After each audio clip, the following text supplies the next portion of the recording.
I want to talk about meditation for a second because there's people listening to this that have never done it before. So I just want them to start at a bit, because the thing that you say that it just is a base level thing, by writing these emotions down, you either don't want to experience or do, or the thoughts that do or don't serve you. The power in just that, everybody. Okay, I want to go back to what Joe said earlier. I just want to give you my 2 cents on this. Is you become aware of them when they reveal themselves to you. Just the awareness gives you a power over them you didn't have before.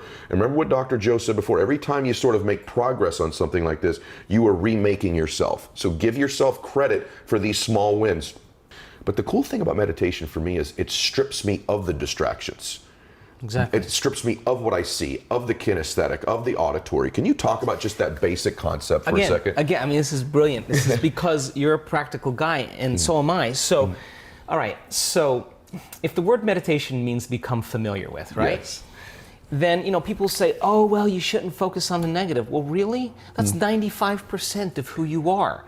And you got to begin to dismantle or denature that old personality.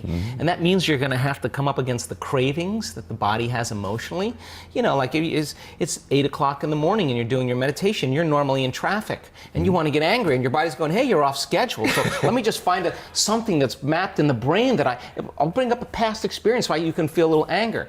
Well, now once you become aware of that, now the game is on, right? Yes. Because now you're working to become conscious of that and not go unconscious again. And it takes an incredible amount of awareness. Yes. It takes a great amount of consciousness, and you can't have consciousness without energy. So you got to raise your energy in order to get to it. Otherwise, you're going to be consumed. Yes. You're going to return back, right? So if you start becoming familiar, so conscious of those unconscious thoughts, they would never slip by your mind unchecked by you. Now, that is when you really catch yourself, right? And the research shows that you can get better at this. You could actually sense the thought before it comes. So then you start firing and wiring new thoughts. You start thinking to yourself, who am I going to be when I open my eyes? Well, how am I going to make a difference in the world today? Who am I going to be? How am I going to love? How am I going to give? How am I going to serve? How am I going to contribute? What things do I want to really do today? And in the act of closing your eyes and just thinking about and rehearsing what you're going to do, your brain doesn't know the difference. And if you get caught up in it, you begin to install the neurological hardware in your brain to look like you've already done it. Now the brain's no longer a record of the past. Now it's a map to the future. You are priming your brain, and if you keep doing it, the hardware will become a software program. You know what that means? You just might start acting like a happy person. Well, there's no surprise there. You installed the circuits. Stress hormones arouse the body, so you have your attention on your body. Stress hormones alert the brain, so you're aware of everything in your environment, like an octopus with tentacles in all different directions. You got to control and predict everything in your life. And if you're living by the hormones of stress, you're always investing your attention and energy into the known future based on the past. So you're on a line of time here, in a timeline. So then, let's think about it. How are you going to make thought more real than anything else? How are you going to create from thought? Well, let's close our eyes. Let's disconnect from the environment. Less sensory information coming into the brain, less distraction, as you said. Let's play some soft music in the background. Let's stick some earplugs in our ear, whatever you want to do. Diminish sensory, but now you're sitting down. You're not eating. You're not tasting. You're not smelling. You're not feeling. So there's less sensory input coming to your body. So then now your brain waves begin to change. They start slowing down, and you move from this beta brainwave pattern where you're aware that you have a body in space and time, or your attention is on the outer world, or your senses are giving you information. Less sensory information. Now your inner world starts becoming more real than the outer world, and you're not the voice in your head that's always talking to you. As your brain waves change, you start seeing in images and pictures and symbols, and less in that vocalization, that sub-vocalization. So your brainwaves start changing the alpha. You're going to start creating, start dreaming, pretending, right? So then, if you say to your body, you're going to sit down for an hour, and I know you're on a program because you wake up every morning and do the exact same thing, and now I'm going to make you sit, just like sit to an animal. You sit. You stay, and your body's going to say, I'm going to die, my bladder's going to explode, I need a coffee, I got a lot of emails to do. That's the program. And you say to your body, today we do battle. Today, this is it. And you sit through that, and you make your way, even though your body's trying to get up, and you keep settling it back down. I'm telling you, when you start your day that day, you will be more kind, more loving, less judgmental, more patient, more present, because you're mastering the present moment. That means you're not in the predictable future. You're not in the familiar past. You're mastering time. And so then, if where you place your attention is where you place your energy, and all of your attention is in the present moment, you've got a lot of energy to do amazing things. And you know when someone's present with you in your life because they're paying attention to you. And you know when they're not present with you because they're not paying attention to you. So the act of getting more present means you're putting a lot of energy in the present moment, and you're taking your power back from all these things and people in your life. So we teach people this. As they start breaking through and they start being able to unfold into this field as an awareness, and they're not putting their attention on their boss or their ex or their wife or their kids or their cell phone or their WhatsApp or their Facebook, they're not thinking at all. So then, as they're sensing the space, they can't think. And if you can't think, you can't analyze. And if you can't analyze, the analytical mind is what separates the conscious mind from the subconscious. You just open the door. Wow. And so now you can reprogram in there, right? So then, it's so important then that of the infinite places you can put your attention, let's put it on your heart. Now, where you place your attention is where you place your energy. Why? Because we want this center to bloom. 1,400, 1,300 different chemicals that restore and regenerate the body. Let's breathe, let's open this up, let's practice this. Let's start learn how to lead with our heart, a different consciousness. Yeah, in the beginning, it's a little difficult, but you stay with it and you practice it, pedal by pedal by pedal. You're placing your attention there, you're putting your own life force back into your heart. You're turning your love inward, and the body will start responding. And in a week's time, if we're doing that 3 times a day or over and over again, sooner or later, that thing's going to start blooming. And just like when your sexual organs are aroused and they're engorged with blood, this center, when you start feeling love, you make a chemical called oxytocin. Oxytocin signals nitric oxide. Nitric oxide signals a chemical called derived endothelial relaxing factor. You know what that is? It causes the arteries in your heart to literally open up. So your heart is going to be filled with blood and oxygen and nutrients. It's physiological. It's going to feel full. You're going to have a heart-on, in a sense. Your heart is going to fill, right? And when that happens, you experience a level of love that passes all understanding. Your cup runneth over. I mean, it is, and people they're sobbing because they realize that this center finally, like a child. So then, back to your question, let's demystify meditation, because it has so many stigmas around it. Close your eyes, retreat from your life, disconnect from your body, disconnect from your environment, disconnect from your schedule, and just give yourself an hour or 45 minutes or 20 minutes, because when you invest in yourself, you invest in your future. And when you believe in yourself, you believe in possibilities. And when you believe in possibilities, you believe in yourself. And if you don't believe in possibilities, then you don't believe in yourself. And you don't believe in yourself, you don't believe in possibilities. So then, but if you have a community, a living organism, where it's becoming the new normal, and you want to join that living organism, and you want to be a part of that, and every stride you make feeds the living organism. Every stride, every effort you make to connect is amazing, because that which we are seeking is seeking us. It's not like it matches our efforts. And so then when people have that uncompromising will, the same way that they go shopping for a dress or a pair of earrings or go to the gym and work out, with the same intensity, with the same passion, come up against themselves and just say, when the body's given everything it has, it's when you say, that's all you got? That's it? That's all you're going to put out? I'm ready. And so then, when you start overcoming that, the side effect of it is that all of a sudden you're happy for no reason. And you're less seduced in believing that you need something outside of you to make you feel better. All of a sudden, you're feeling better every day without anything outside of you. And now all of a sudden, you start showing up unpredictable in your life. They're saying, that Ed guy, he's different. He's Man. He's different. on a different medication. Something's going on with it. But in actuality, you're just freer, right? Oh and my so, gosh. so then as we begin to remove these layers that stop the flow of the divine in us, that in essence in us, the side effect is we become more willful, we become more mindful, become more conscious, we become more loving. It's its nature, you know. Yes. It just becomes who we are. I love how you explain things that everyone that's listening to this has had flickers and little moments in their life of this, and there's been a moment or two where you've had that red tie experience. There's been that moment or two where you felt bliss or energy, and now Dr. Joe's beginning to give you the formula and the recipe to do that all the time, to be that to become that person. Hey, it's Ed Mylett. I just wanted to thank you for being here, and I would ask you to please subscribe to the show. If you just click the subscribe button here, I would really appreciate it. It helps the show grow so we can get even more successful guests on the program to help you. At the same time, if you're subscribed, you're going to get access to the programs before anybody else in the world gets access to them. So if you would, click subscribe right here. Thanks so much. You have this unbelievable saying that you say, your personal reality is dictated by your personality, right? Exactly. And so just step back into that just for a second, Okay. the application of it in creativity for people.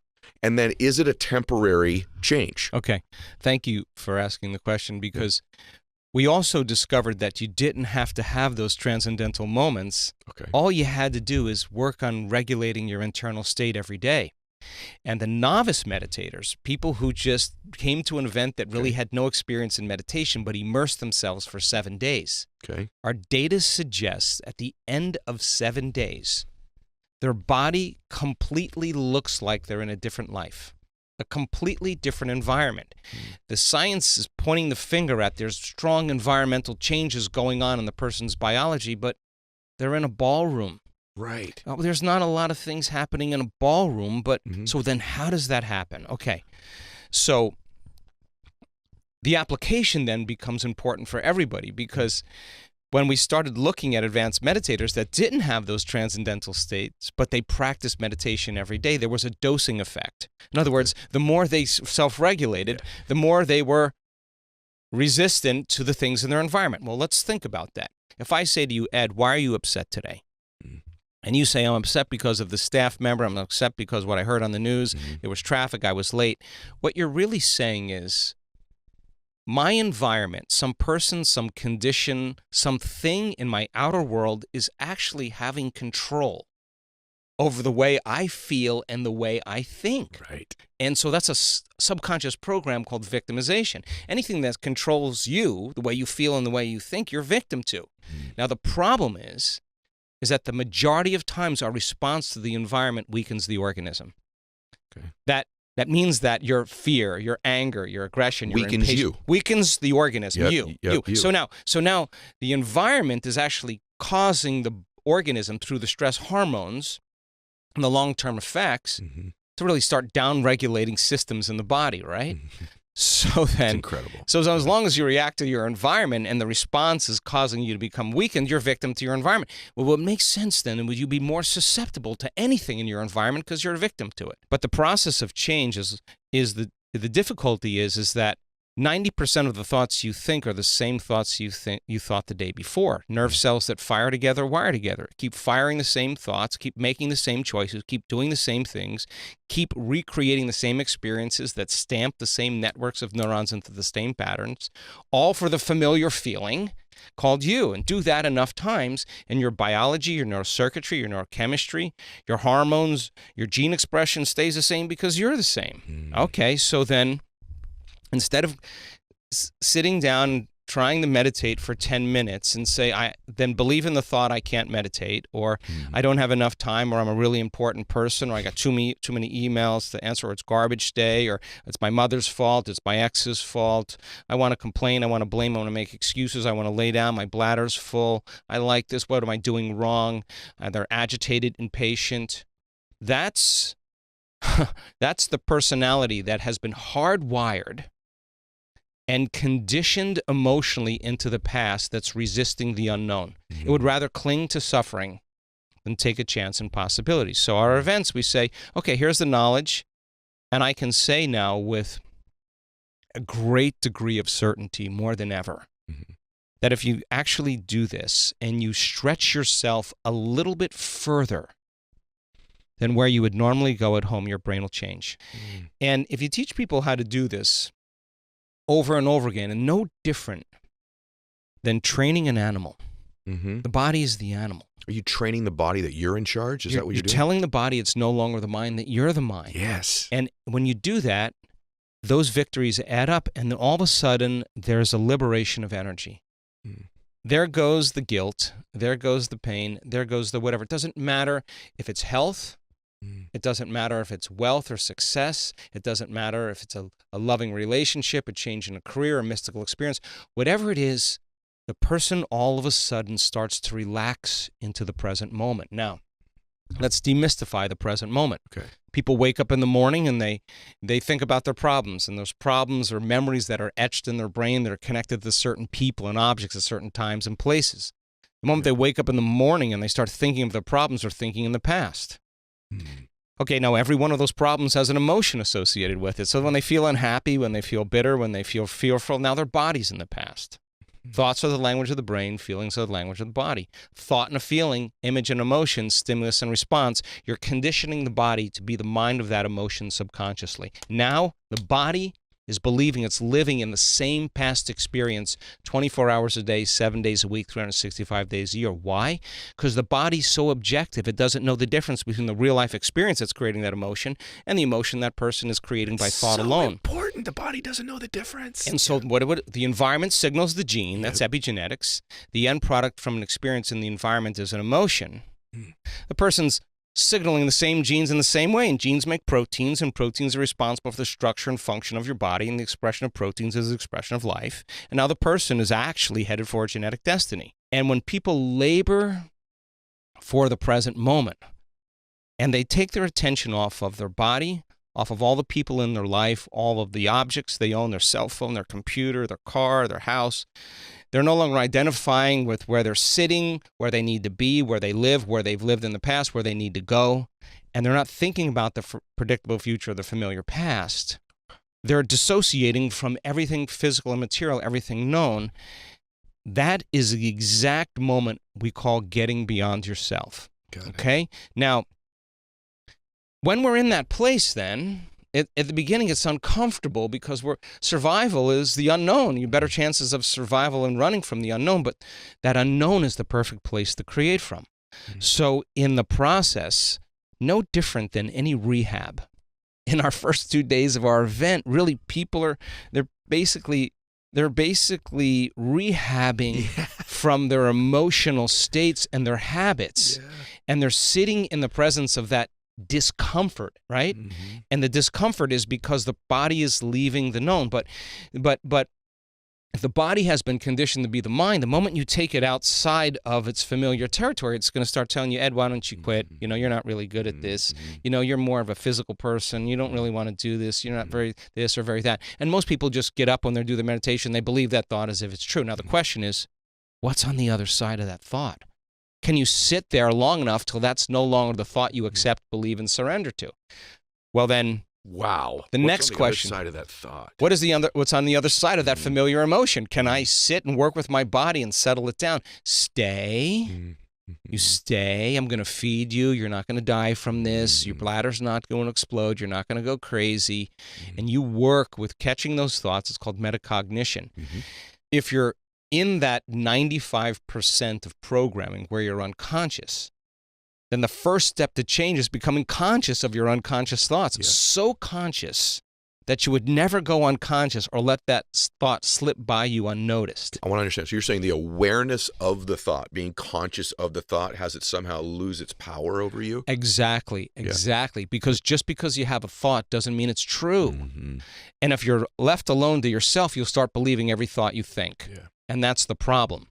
So then the majority of people's thoughts then are based on what they perceive about themselves from their past or their life, right? And if you catch yourself complaining and blaming and making excuses and judging someone else, and you say, I want to be a happy person, well, a happy person would never do that, would make them unhappy. If you notice that you've been feeling guilty for the last 20 years. You didn't know it was guilt because it just felt like you. And you want to feel joy. Well, if you can't feel joy, it should tell us volumes about what you've been practicing doing, right? So then most people give up because they don't know that there's anything on the other side of it. So then the next question is, what thoughts do you want to fire and wire in your brain? Well, and with attention and with intention, if you keep practicing firing, wiring those thoughts, you start installing hardware. Do it enough times and it becomes like a software program. And now that's the new voice you program in your head that said, I can do this. I believe in myself. And you've created, to an extent, a new personality, which can create a new personal reality. Now, here we go. So then the next question is, how am I going to behave with my kids today? How am I going to be with my wife? How am I going to be with my partner? How am I going to be at work? How am I going to be on my Zoom calls? How am I going to be by myself? How am I going to, what does greatness look like? What would love do today? Now, it turns out that if you close your eyes and you start imagining doing that, if you rehearse how you're going to be in those certain situations, the evidence, without a doubt, shows that your brain will start to look like, through the mental rehearsal of the act, that you've already done it. Now you've installed the hardware. Keep doing it. It becomes a software program, and you'll start acting like a happy person. No magic there. If you don't have the circuits, you can't do it. So the rehearsal then is actually changing the brain just by thinking differently. The brain looks like the experience has already happened. Now you have hardware to use. Do it enough times, you get good at it. It becomes more automatic. Now here's the hard part. Can I teach my body emotionally what my future will feel like before it happens? Now this is really important because there's a pandemic going on in the world that has nothing to do with a virus. It has everything to do with people's attention span and learning. People need a rush of dopamine in order to catch their attention, or a rush of adrenaline to learn. And so that they're dependent on their outer environment to regulate their emotional state. Now, this is different now. Now, I'm going to say to you, get in that beautiful heart of yours, and I want you to feel gratitude for the event before it occurs. Well, I can't feel it because it hasn't happened yet. Yeah, that's the conditioning. That's the hypnosis.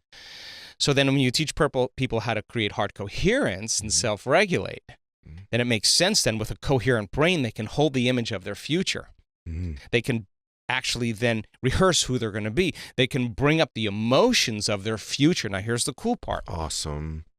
If they can feel their gratitude before their healing begins. If they feel their abundance or their worthiness before they have their wealth, it will start generating abundance. If they start being in love with themselves and being in love with life, they'll create an equal. That's the law. If they're in awe of life or in awe of the moment, they're going to have a mystical experience. If they're empowered, they're going to start stepping towards their success. So then when we wait for the outer world to change our internal state, that's a conditioning process, because some people will live in lack and separation their entire life because they're not creating anything. When this happens, then I'll feel happy. That's the illusion of three-dimensional reality. That's cause and effect, but feeling the emotion ahead of the experience is causing an effect. So the heart, when it's coherent, tends to produce an external magnetic field that's up to 3 meters wide. Now you got a Wi-Fi signal. Now when you have a coherent brain, the brain could actually lay the information on that signal. And the thought of your wealth or your health can be carried on the frequency of that heart emotion. Emotions are the end product of an experience, right? Epigenetics says that's the environment that signals the gene. If the environment signals the gene and the end product of an experience in the environment is an emotion, that person's signaling genes ahead of the environment. And now they're biologically believing, behaving, and actually becoming that person. So if the person sustains that state, and we look at novice meditators that come for a week, and 90% of them, and the metabolites, not just a few, the majority of the metabolites in novice meditators suggest that their body's in a different life. Great. So you're transcending your environment. People ask me all the time, why does Joe always go back to the health part of the benefit of this? I want to stay in there. And it just dawned on me, because you're a scientist. So the external stuff of attracting the relationship you want, or the money you want, or the emotion that you want, is a difficult thing to measure, isn't it? It's a difficult thing to measure. But when it becomes of one's health or well-being, it's measurable. Right. So, for example, you say that, and this is how powerful this is. Think about the power of this.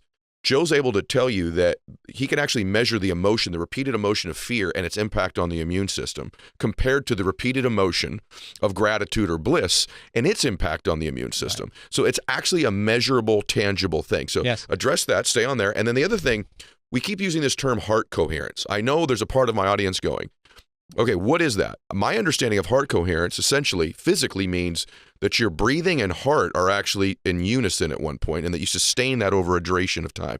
Elaborate on that and go for it. Coherence is rhythm. It's a cadence. Mm-hmm. And when you're in fear or you're in survival and your heart rate increases and your respiratory rate increases, your brain waves go up into this aroused state, right? And people spend 70% of their life anticipating the worst case scenario that's going to happen in their life and prepare for the worst. Chronic stress does what? It causes us to hold our breath. All right. So we found, in our research and working with the HeartMath Institute and also some of the stuff we've been doing, that if you slow your breathing down, you slow your brain waves down. And if you teach your body to move out of survival, there's only one other thing it wants to do. It wants to create, right? Mm-hmm. So now just imagine a big drum. And now you're so contracted that you can't hit that drum. And as you learn and teach a person how to convert from that fight or flight nervous system to the nervous system of relaxation, the heart actually starts to bloom. Mm-hmm. And when you place your attention on your heart, we have the data. I can say this emphatically. That when that heart starts to beat in rhythm, it starts to inform the brain that it's time to create. Like taking a big sheet and going like this, a wave of energy goes right to the brain. The brain goes right into alpha and says, it's safe now to create. Examine other possibilities. You're out of survival, right? Okay. So then as you hit that drum repeatedly, there's a wave of sound that's produced. And the more coherent it is, the more it can carry information, right? Okay. Or if you drop a pebble in the water and you drop another pebble in the water and you drop another pebble in the water, when your heart is coherent, there's a magnetic field, right? Do you think, Joe, that I'm just curious, I'm thinking about all the applications of stuff. You know how I'm always the application dude, right? I'm thinking of a guy I'm thinking about just a person like I watched that could embody this in some ways. Do you assume someone like a Tiger Woods or a Brady? I'm thinking okay, now I'm an athlete thinking about this. Most athletes, most people going into a boardroom to make a presentation, for example, or to ask somebody out for a date, the more stressful they perceive the environment to be, the more poorly they perform, typically. Yeah. So you can take two golfers who both hit a golf ball the exact same way. As the environment changes and the perception of the environment becomes more stressful. I'm just, right? You're nodding yes for people that are on audio. A guy like a Tiger Woods, when it's the putt to win the Masters and there's 50 billion people watching and it's for legacy, everything's slowing down for him. His heart rate is probably more regulated. He's got more heart coherence at that time, so he's in a creative state, whereas the other person's heart rate is increasing. They're a complete incoherence, and they can't create and function. And incoherence causes you to overanalyze. Got it. And we've discovered this, that if you analyze anything, your life, yourself, within some disturbing emotion, you're going to make your brain worse 100% of the time. In other words, you're thinking in the past and your thoughts are arousing the brain more into that state of survival. Now, that's when we overfocus. That's when we overthink, right? So you have the ability to do whatever you've always done the other way. If you've conditioned yourself into the state of anxiety or chaos or fear repeatedly, then you create a personality that creates those elements in your life, and then you reinforce it with your experience. Exactly. You can then do the same thing the other way. That's my point. That's my point. So then the person's having a spontaneous love attack. Mm-hmm. They've done it enough times. Their body's going, hey, it's been about 2 hours without a little love. Well, let me just automatically do that. And so now, when you feel these elevated emotions, it activates the prosocial networks in the brain. Survival creates the protective networks. Like, I don't trust you. I'm separate. You're different. I'm going to do my own thing. I'm selfish right now. It's all about me. Let's compete. Let's fight. Let's manipulate. Let's force it. Let's control it. Let's do matter trying to change matter. That's kind of the program, right? It is.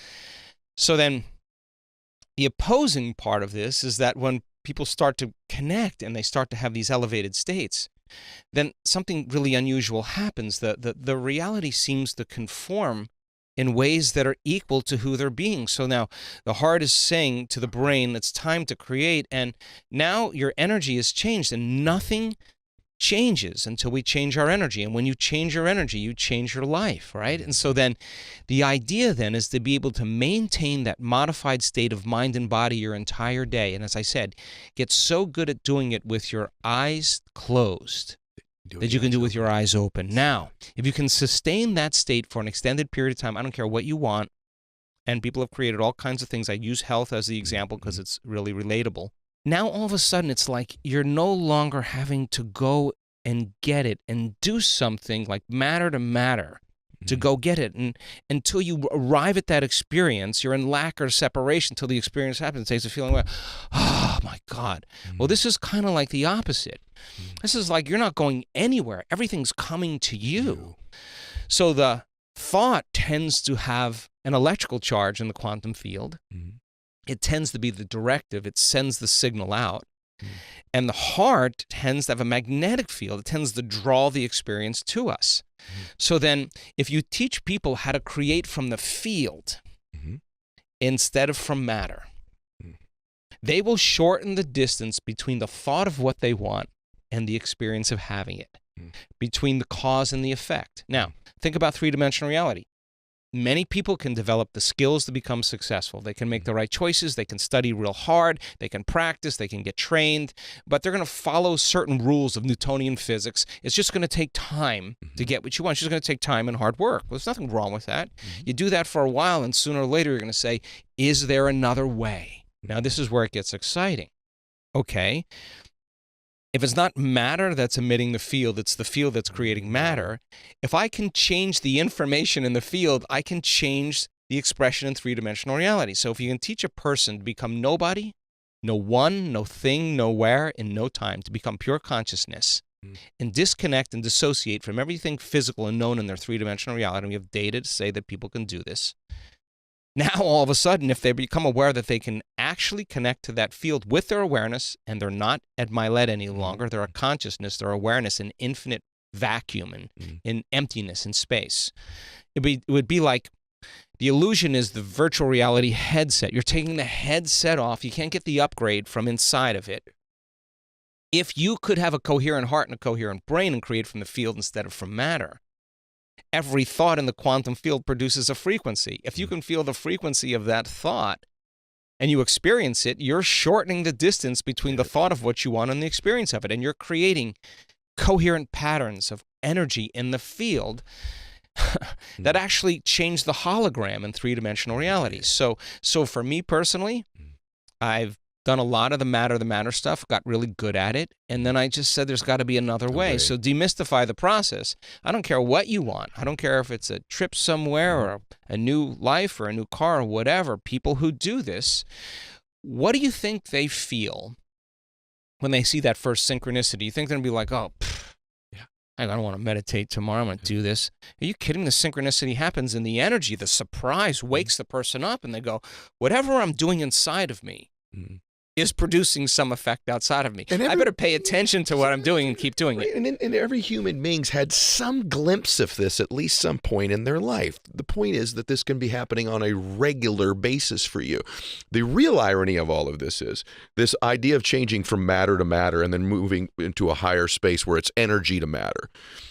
The truth is that when you get there, if we're going a little bit deeper, is that the very thing that you think you want to create in matter, you don't really need to create it. No, because listen, when you get to when you start connecting to those greater frequencies, you're moving closer to source.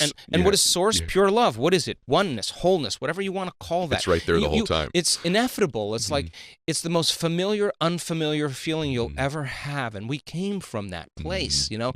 We came from there. And so you're in an experiment called three-dimensional reality, consciousness, and the never-ending process of self-discovery, right? And so now the person who has the synchronicity, who has the coincidence, they're this is what I love about our community more than anything else. They do the work.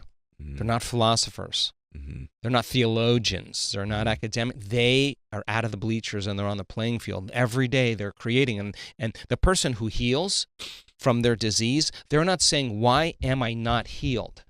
They're saying, what is it about me that I still have to change that will create the healing? This is a different experiment now. Yeah. And so now we had a guy that came in a wheelchair at an event we did recently.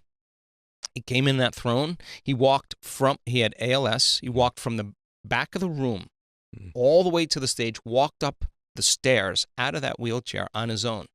I asked him, he said, I just have to work on staying in this emotional state, because the longer I stay there, the more I'm noticing that my body's responding. He's not saying why am I not healed. He understands that the only way he can actually heal is to change him, right? And so now it becomes very practical, right? It becomes very practical. Don't you think it's important, that practical part of it? I think sometimes people think they're disqualified if they can't explain something they do well. I'm going to tell you one of the interesting things on the show. Many of the people that do things exceptionally well that have been on my show, athletes or entertainers, really don't do a very good job of explaining it. Yeah. They embody it. And I think sometimes someone listens to somebody like you who can explain this and think that they're disqualified from becoming good if they can't explain how they're doing it. Yeah. But the truth is, it's a repeated experience that becomes familiar for them without the need to express how they're doing it. Right. Again, for me, this is your life, is teaching people to do this and giving them the tools. But for the vast majority of people, it's creating the experience that they're going to have. Everybody has done this at least once in their life. Exactly. What did they do? They sat down and they said, what would it be like to be happy? What would it be like to be healthy? What would it be like to have a new life? What would it be like to be in love? And they asked the question, instead of getting on their cell phone and texting someone or posting, they actually sat there and they actually said, let me answer the question. Let me get uncomfortable here. And what is it that I truly want? What would I have to change about myself to be healthy, to be happy, to be successful? What are my bad habits? They get busy writing down all the choices they want to make, all the things they want to do. They start writing down all their goals, all their experiences, and every goal or experience they write down in their future, there's an emotion. They get inspired, they get optimistic, they get grateful, they get energized, and those emotions fuel more thoughts. And now they're actually changing their biology. And then they do something really, really, really, really important. They start looking at the thoughts that they no longer want to think. They write them down. I can't. It's too hard. I'll start tomorrow. I don't feel good. They start looking at the choices they're going to have to stop making. And when they understand when they stop making those choices, it's going to be uncomfortable. That's the hardest part about change. They start thinking about the things they have to stop doing. I got to get off the couch. I got to stop watching this. I got to stop overeating, whatever it is. And then we've all done this. And there comes a moment where you start noticing that, like, you start saying, hey, I believe this is actually going to happen, right? Yeah. And that's when you take the foot off the gas pedal and you start really realizing, wow, I was the resource of actually making this happen. And I changed. Yeah. I changed in the process. So the exciting part about it, you talk to people who created wealth, you talk to people who created relationships, you talk to people who have created health. They'll tell you, my disease, my poverty was my greatest teacher. My past was my greatest teacher. They look back at their past, and now there's no longer an emotion associated with it. The memory without the emotional charge is wisdom. Now you get to go to the future. You get to create whatever you're free-willed. You could be anybody you want to be in the process, right? The memory without the emotional charge. That's how you erase its impact on you from the past. I want to ask you something about that. I've always wanted to ask you this. And by the way, Joe and I, we've flown on my plane together. There's all these times I wanted to ask you this question. And I wondered, because I have created some things in matter in the material world that maybe now I'm at this place where it's dawned on me all along. My fear is that I think sometimes if I think the way I'm about to ask you about, maybe I wouldn't have created any of the material things, which I know is flawed thinking. And it's this.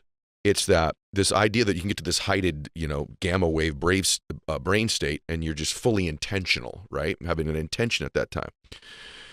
We have a culture that's been taught for years and years and years to get really clear intention about the physical matter things we want. I want $1 million in the bank. I want a private jet. I want to weigh 150 pounds. But the truth is, we really don't want those things. We want the emotion we think those things will give us.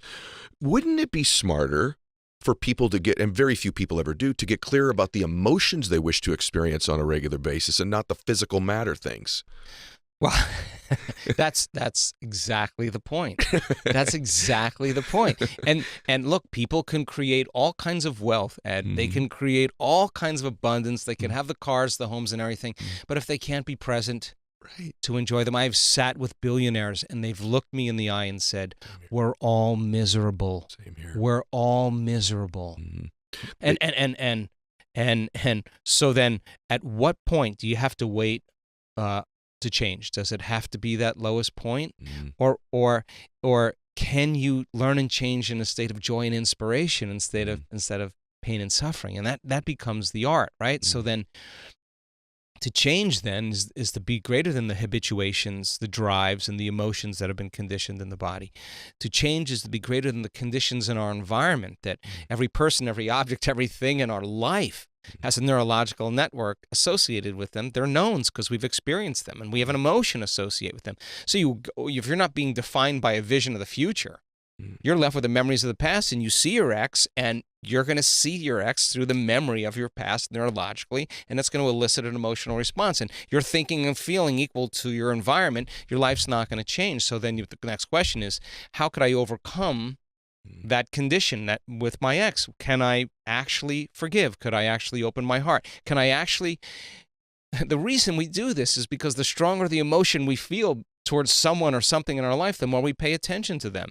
Yeah. And where we place our attention is where we place our energy. And so then we're giving our power away to that person or circumstance. That's vital life force you could use to change. The person who's sitting in the meditation and they want to quit, they're thinking they're doing their meditation wrong. I want to tell you, you're doing it right. That's the defining moment, right? And you lower the volume to that emotion, I guarantee you'll take your attention off that person. And sooner or later, when the body finally settles down and you get beyond it, you're going to take your power back. And that's building your own electromagnetic field. Now you have energy to heal. Now you have energy to create. We measured this. Now you have energy for creation, right? So we see this incredible dance that goes on now because we've built the technology between the heart and the brain. So then when the brain and the heart are coherent, my goodness, there's a feeling, well, you can call it the zone or whatever you want to call it, where just you feel like you have enough time to get things done, and no person, no circumstance is going to break you from your state, right? That zone or whatever you want to call that is actually teachable. So do you have to reach gamma to do that? No. Okay. We're just knowing that the people that hit gamma, they had an instantaneous biological upgrade. There's the eczema, 37 years of eczema, the next day it's gone. Back to your original question. We have great evidence in testimony, and we have great evidence in our scientific studies. And evidence is the loudest voice, and you can't tell me you're too old to do this. You can't tell me you're too sick to do this. I've seen people with 50 brain tumors that were emaciated, couldn't walk, couldn't speak, on the stage, talking in front of an audience. Can't tell me you're too sick to do this. Now, you examine that person, who comes to the event, and there's no hope. You have 3 months to live, you have 6 months to live, and they're not accepting that or believing that or surrendering to that. They're actually saying there's got to be some other way. There's got to be some other way. If I created this, is it possible that I can uncreate it? So then the person who's on the stage telling that story, and it may have taken them 18 months, but they never missed a day. Why is that essential? Because there were days where they felt so bad in their body, so sick that they didn't feel like doing their meditation, but they did it anyway. There were days they had so much doubt because their condition was actually worsening, and they could have succumbed to their doubt, but they did their meditation anyway. There were days that they were in such incredible fear because the doctor told them it was 3 months and it would be over, and it was the 3-month period, and they had every reason to not do their meditation, but they did it anyway. They could have said, I don't have enough time, I have kids, I got schedules. They found time to do it, and it was the overcoming that was the becoming process. Becoming. And when they became that person, what is the side effect of your own personal transformation? For example, most people, when they have a physical health condition, the moment they notice there's a change, like in pain, in something, in their sleep, whatever it is, there's some change. They make the connection right away, and that's when it's the dog on the bone. Now they're doing it twice a day, not because they have to, because that's their medicine. And I have sat with the scientists that have come to our events. I asked them to participate in a week-long event, and the one guy who's looking at the virus outside the cell, I said to him, well, how is this going to change? How is this going to change the way you do research? He said, this is my medicine. I've seen what it does. And people say, oh, are you saying meditation actually can cause your body to be resistant to viruses? I say, no. I'm not saying that. The data is saying that. I'm not. This is not what I'm saying. The data is actually saying that. So what a great time in history to be alive, because you could be young. We have people that are 8 years old, 9 years old. We have usually about between 70 and 100 kids that come to our event that are under the age of 25 and under. We have kids that are 7, 8, 9 years old that participate all the way. I got down on my knees with one of these kids, and we were doing a specific meditation, and I leaned over and I said to him, "How was that?" And he said, "That felt really good." And why do I want that to be a normal feeling for him? Because I want to know who he's going to be. Yeah, we're changing his gene expression at that age, right? And so it's an amazing time. This is a time in history where it's not enough to know. This is a time in history to know how. So my interest, to answer your question, is to demystify the process. No different than learning how to hit a golf ball.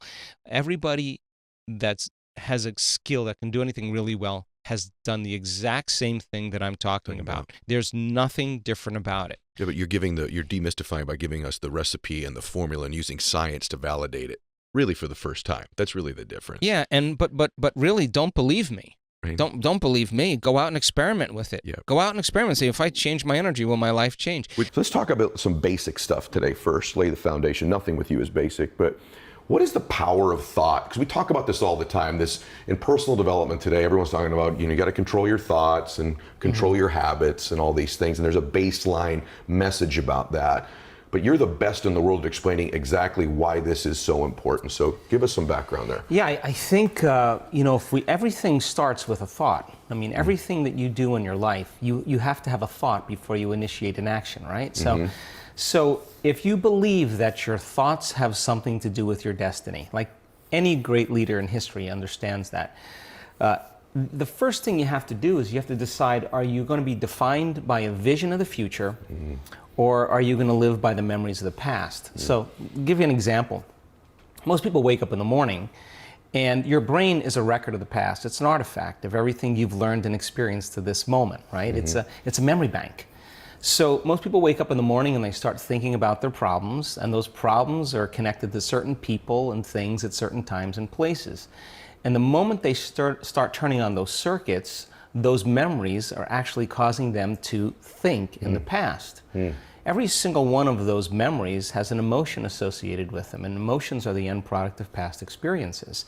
So then the moment they recall the event, or they recall some problem in their life, they start feeling unhappy, they start feeling discouraged, they start feeling anxious.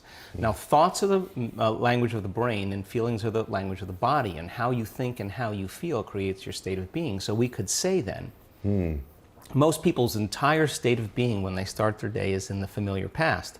Well, if you live in the familiar past, then it makes sense you're going to create the predictable future. So what happens for most people is they get stuck in their biology. So think about this.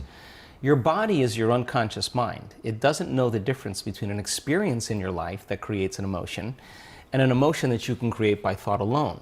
So if you're living by the same emotion every single day, and those emotions are influencing your thoughts, and you can't think greater than how you feel, or feelings have become the means of thinking, you're thinking in the past. Your lens of the future is going to be colored by the past, so you can't see possibilities. So most people like to wait for crisis or disease or diagnosis before they wake up enough to see. Well, the challenge is that biology tends to be redundant. So if you keep thinking the same thoughts, and those thoughts begin to fire certain circuits in your brain, the nerve cells that fire together wire together. So all of a sudden you start getting hardwired.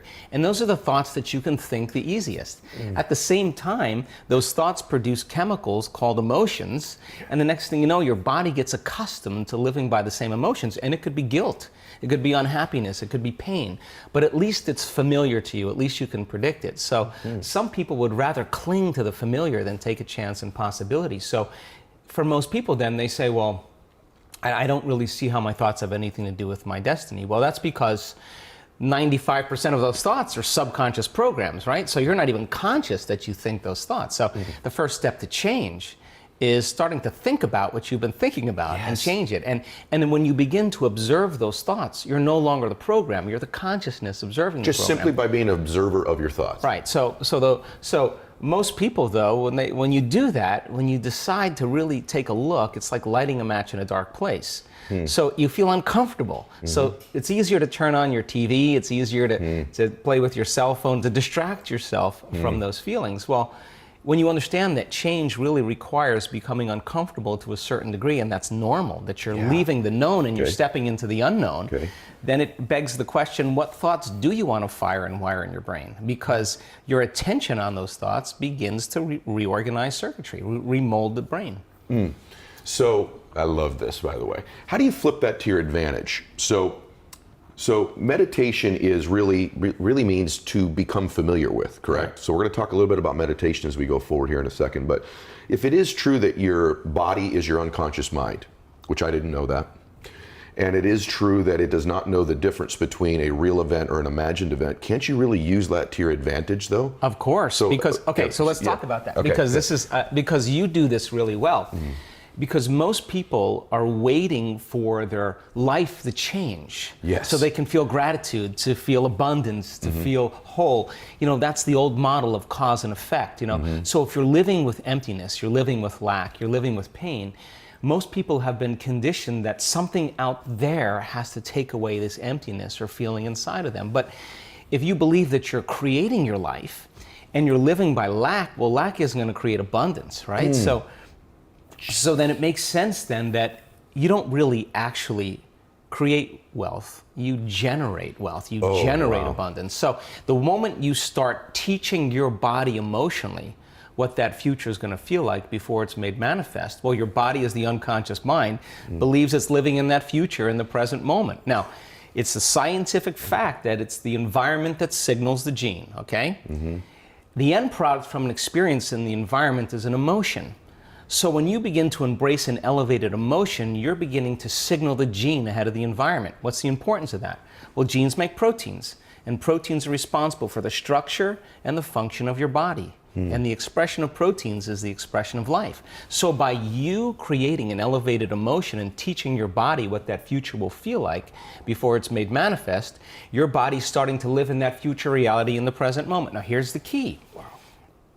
If you were able to become familiar with gratitude, become familiar with wholeness, become familiar with abundance, to become familiar with freedom, and you're able to generate those chemicals every single day, more than likely you would be walking around feeling like your future has already happened, and you would no longer be looking for it to happen. You would already feel like it has happened. Now, what is the importance of that? Well, you're literally becoming somebody else. So you're leaving your lack, you're leaving your guilt, you're leaving your emptiness behind. Oh my gosh, that's so good. So you talk about, I want to stay in here for a minute because I know people right now are going, oh my gosh. And I'm doing that right now too. So now we get into stuff that just benefits me. One of my favorite things you say is that, and it's a general thing, but I want to move into how you become this.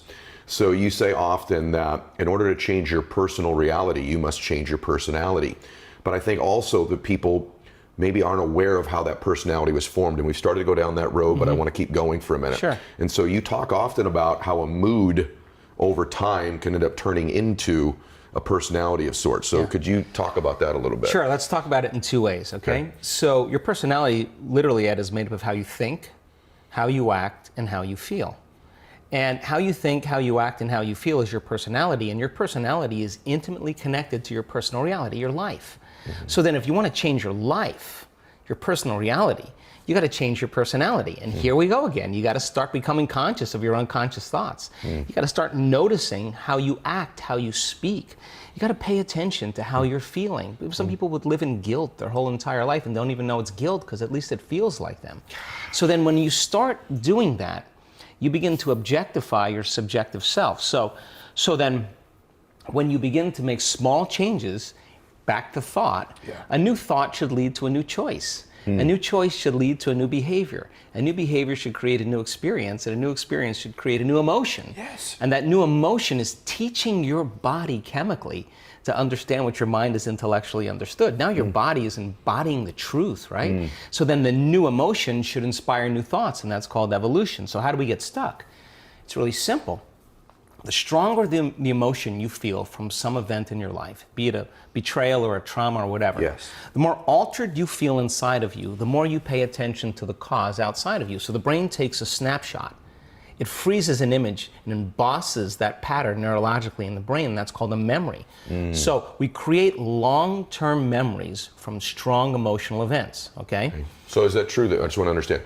Maybe the larger the event in terms of its emotion to you, the stronger of a hold it has over you? Yeah, well, the more it's embossed in your biology. So some certain people have a strong experience in their life, and it catches all of the brain's attention. So now they think neurologically within the circuits of the past experience, and they feel chemically within the boundaries of those emotions. And so how you think and how you feel creates a state of being. Now here's the problem, that if you don't know how to mediate or control your emotional reaction to that event, and you keep that refractory period of chemicals going on for extended periods of time, so that the event produces a chemical change, and the body needs to return back to homeostasis or balance. But if it can't, then the elongation of that emotional reaction for weeks, say, for days or weeks, is called a mood. So you say, Ed, what's wrong with you?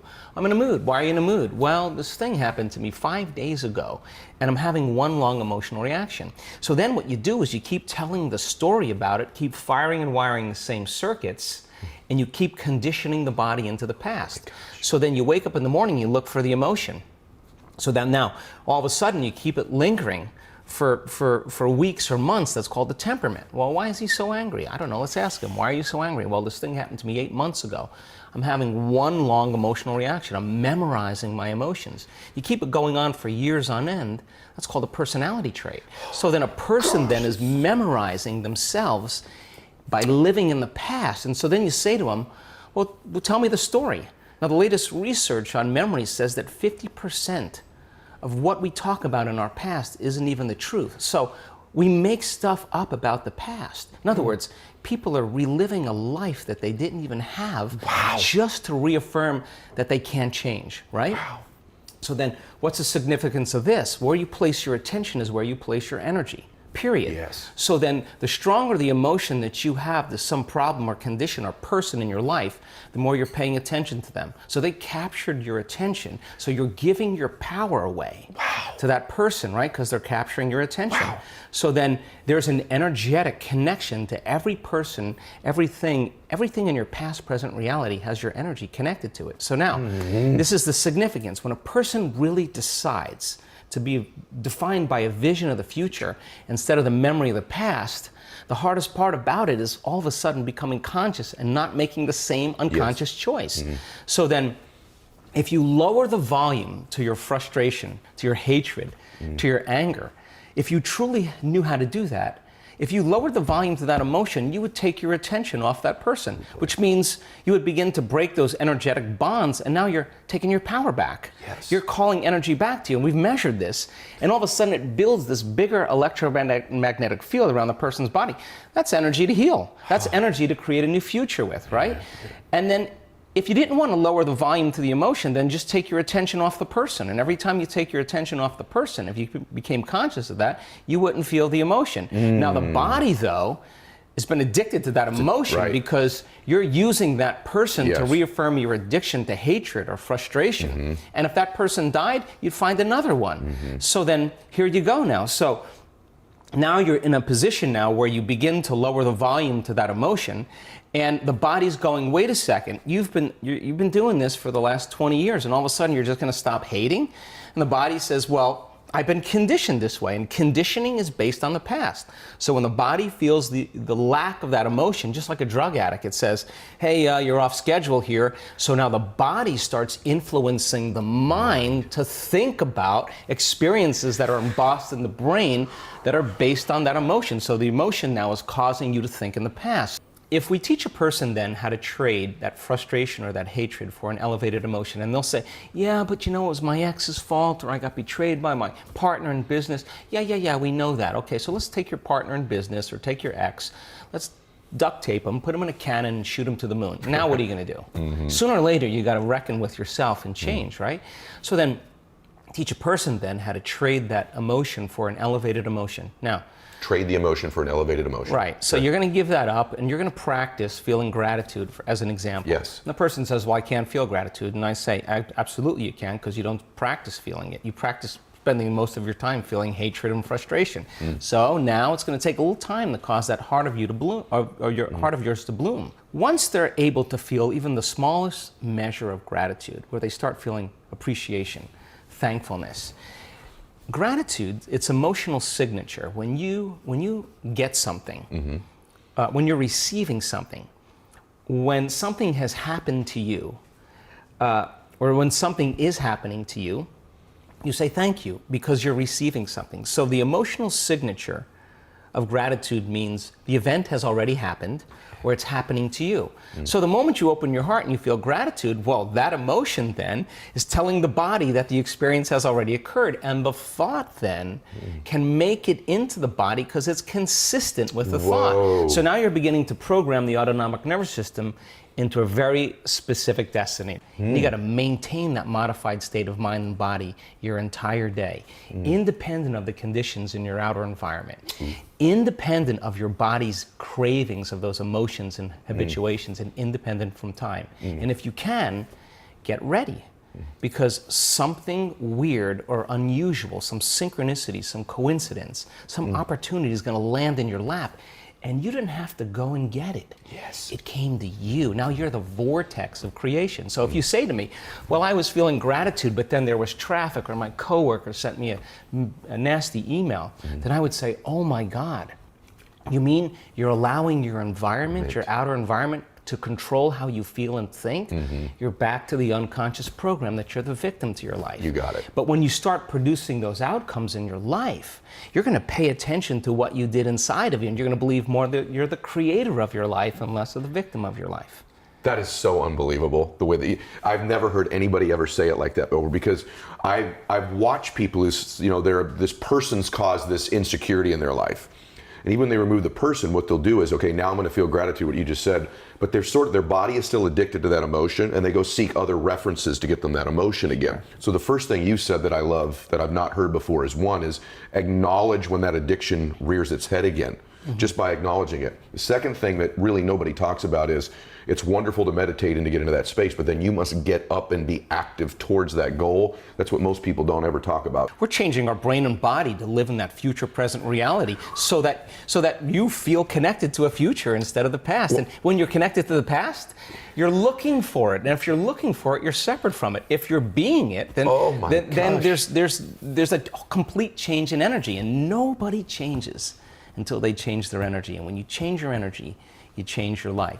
After 8,500 brain scans, I can tell you that you and I are at our absolute best when we get beyond ourselves. That is the elegant moment where we're free enough to create without any encumbrances. So this has been measured too. So there's these different energy centers in the body. Is it true that if you're holding on to these other emotions, I just want a basic answer for this for the group too. If you're holding on to these negative emotions and you're not moving towards this more empowering emotion, what happens to these energy centers in the body? Can you describe that to some extent? The majority of our thoughts and feelings are connected to our sexuality, to our victimization, our guilt, our suffering, our shame, our unworthiness, our self-doubt, or our importance, our control, our fear, our anger, our frustration, our hatred, our judgment. Those are the first three hormonal centers in the body. And those first three centers have everything to do with survival. And those centers are energy consumers. Orgasm, digestion, stress. is a lot of energy that we're drawing from our very vital life force, our resource of light and information, and we're turning it into chemistry, and we're literally robbing the body's energy, right? So then living like that for the short term is okay, because the body can move back to homeostasis, it can restore itself, but when we're overdoing that consistently, then there's no energy for growth and repair, because you're living constantly in survival. So again, you can eat all the right food, you can do all the right things, but if you're living in anxiety and fear and you're viewing your world from the worst case scenario that could possibly happen, because that's what you do in survival, there's no energy for growth and repair. There's no energy for healing. So the majority of our thoughts are signaling certain circuits in the brain that signal another part of the brain, the limbic brain, to make what's called a neuropeptide. Neuropeptides are chemical messengers that signal hormonal centers. So now you're taking thought and you're storing it as energy in these energy centers. And if you're living in survival, why would you open your heart? I mean, it's just not a time to open your heart. I mean, if you're getting chased by T-Rex, it's not a time to meditate. It's not a time to learn. It's not a time to connect. It's not a time to communicate. It's not a time to sit down and go within. It's not a time to be vulnerable. It's time to run, fight, or hide. And so, is that why we're this way? I've never asked you this before. Is this some? I don't think you believe this, but I just want to understand. Is this some sort of genetic disposition that's been passed down to us since we've been chased by T-Rex? I think so. I think survival has been very adaptive. Yeah. Like, because if you're being chased by T-Rex, you don't run up to T-Rex and say, "Oh, cute little dinosaur, let me pet you." That's not adaptive. The fear is adaptive. You run from the unknown. You run from challenges, right? Yes. So if you're living in survival, there's better chances of surviving if you run from the unknown. And by the way, when you're living in survival at the infinite potentials in the quantum field, you'll select the worst case scenario in your mind.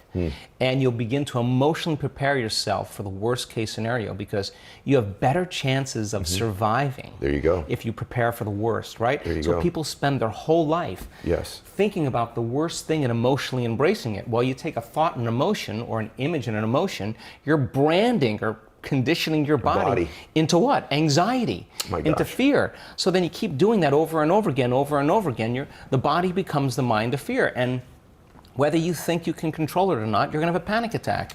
And the panic attack is the body saying, "You've conditioned me this way. Try as you may with your conscious mind to control it." You programmed it subconsciously. Then you start worrying about the next panic attack, and it's that very anticipation that keeps the person on the hamster wheel, right? And robs them of all of this energy as well. They're absolutely so they don't believe in possibility when they're living in that state, because in survival, it's not a time to create. All the blood flow is going to the hindbrain and away from the forebrain. There's no physiology really for a person to begin to create a new future. So think about it. So then 70% of the time, people in the world are living anticipating the next moment based on their past moment. And so they're laying reality down moment by moment with the next known, the next predictable moment. And so the hormones of stress endorse the senses. Our senses become heightened when we're under stress, and we become materialists. We narrow our focus on the danger. So then you're focusing on matter, you're focusing on the material world, and when you do that, you put all your attention, the arousal of the stress hormones puts all your attention on your body. If you're being chased by T-Rex, you better be paying attention to your body. When people start reaching this moment, my goodness, they're overcoming themselves. And now they're at that perfect place to create. And my definition of creation is when I forget about myself. That's when you're free. So some people can do it because they've practiced it. Other people can't get beyond the addiction of a certain emotion. That means their body is still their mind. So then if you're sitting in a meditation and your body's throwing the kitchen sink at you and saying, "Ed, you're a loser, you're never gonna change, this is too hard, why don't you quit?" And you're aware that that's your body doing that, and you say to your body, "We're gonna sit here, and we're going to sit in this fire, and I'm going to keep applying the formula," and your brain starts running to all the emails you have to do, and you become aware of that, and you return back to the present moment, and you tell the body it's no longer the mind, that you're the mind. Now your will is getting greater than that program, and there's a liberation of energy. And every time you do that, that's a victory. And you teach people... Every time you do that, that's a victory. When your mind tells the body, "I'm in charge." When you say to your... When you want to get up and you want to quit, and you go, "Oh, no, that's my body, bring it back." And now you're taming the animal. The body is the animal, and you're like a dog. You sit. And if you keep doing this, you're climbing on top, and the body finally acquiesces. It finally says, I'm not going anywhere. And then boom, there's this liberation of energy. What's the side effect? Joy. Person's heart just automatically opens up, and every time they do that, those victories add up. There's no such thing as a bad meditation. There's only overcoming yourself. And when you sit in the fire and you work with that, people say to me, why do you meditate every morning? I say, because if I can overcome myself in the morning, the rest of my day is easy. It's easy. Not true? Because that's what it's about. You master yourself, you master your life. Yes. And so then all the chatter in your head that you listen to all day long, that is called the default mode network in the brain. Our research shows that shuts off. Not just shuts off during the meditation, it stays shut off for the rest of the day. So the critic in your head that's telling you this will never happen, you don't have enough time, there's no voice there. So you just have a clear flow on where you're going, and you trust yourself more. Yes. So then when you start practicing creating that brain and heart coherence, you can believe in a future that you can't see or experience with your senses yet, but you've thought about enough times in your mind that it's actually, there's physical evidence in your brain to look like it's already happened. Man. And you can begin to understand, you can select a new potential in the quantum field, and every day emotionally embrace that future reality to such a degree that your body begins to believe it's living in that future reality in the present moment, and you're signaling new genes and new ways to change your body to look like it's already happened. Now think about this. If there's physical evidence by thought alone in your brain and body to look like your wealth or your future has already happened, it's already happened. It's already happened. And you're already it. So it's not about your wealth. It's not about your health. It's not about your freedom. It's who you become. So then as you overcome, you become someone else. And so most people don't understand that that the truth is that every time you overcome yourself a little bit more, the side effect is that you love yourself a little bit more. And so now self-love is no longer about pleasure or having a car. It's something that you're cultivating within you. So then imagine, we have research to show, and this is such a duality, that when you start seeing the brain start synchronizing, getting coherent. The front of the brain and the back of the brain, the two hemispheres coming together, and we can say to scientists that come and study our work, oh, watch this, Ed's gonna pop. What do you mean? Just watch, just is gonna be good. And all of a sudden you see this brain going into this kind of psychic union, the heart blows wide open, you see coherence going on, and you'll look around at that person, and there's tears running down their face. Imagine feeling so whole that it's impossible to want. I mean, how can you want when you're whole? Because you feel like you already have it. Now, when you reach that point, that's when the magic happens, because now you are worthy to receive. And the universe only gives us what we think we're worthy of receiving. Share this with them, please. Yeah, I think, for me, I'm curious and I'm a pragmatist. If you tell me something, all I want to know is how I'm going to use it in my life. And I'm not into dinner conversation because nobody changes from that. I'm a doer and I want to be around doers. And this is why you and I connect so well, I think. And obviously. You get a group of people that are passionate about transformation, and they've done some of the work. When we were doing our 4.5 day advanced workshops, right around the end of the event, I was seeing people starting to seeing some really great transformations, and I thought, this is the pop. Yeah, it's a pop.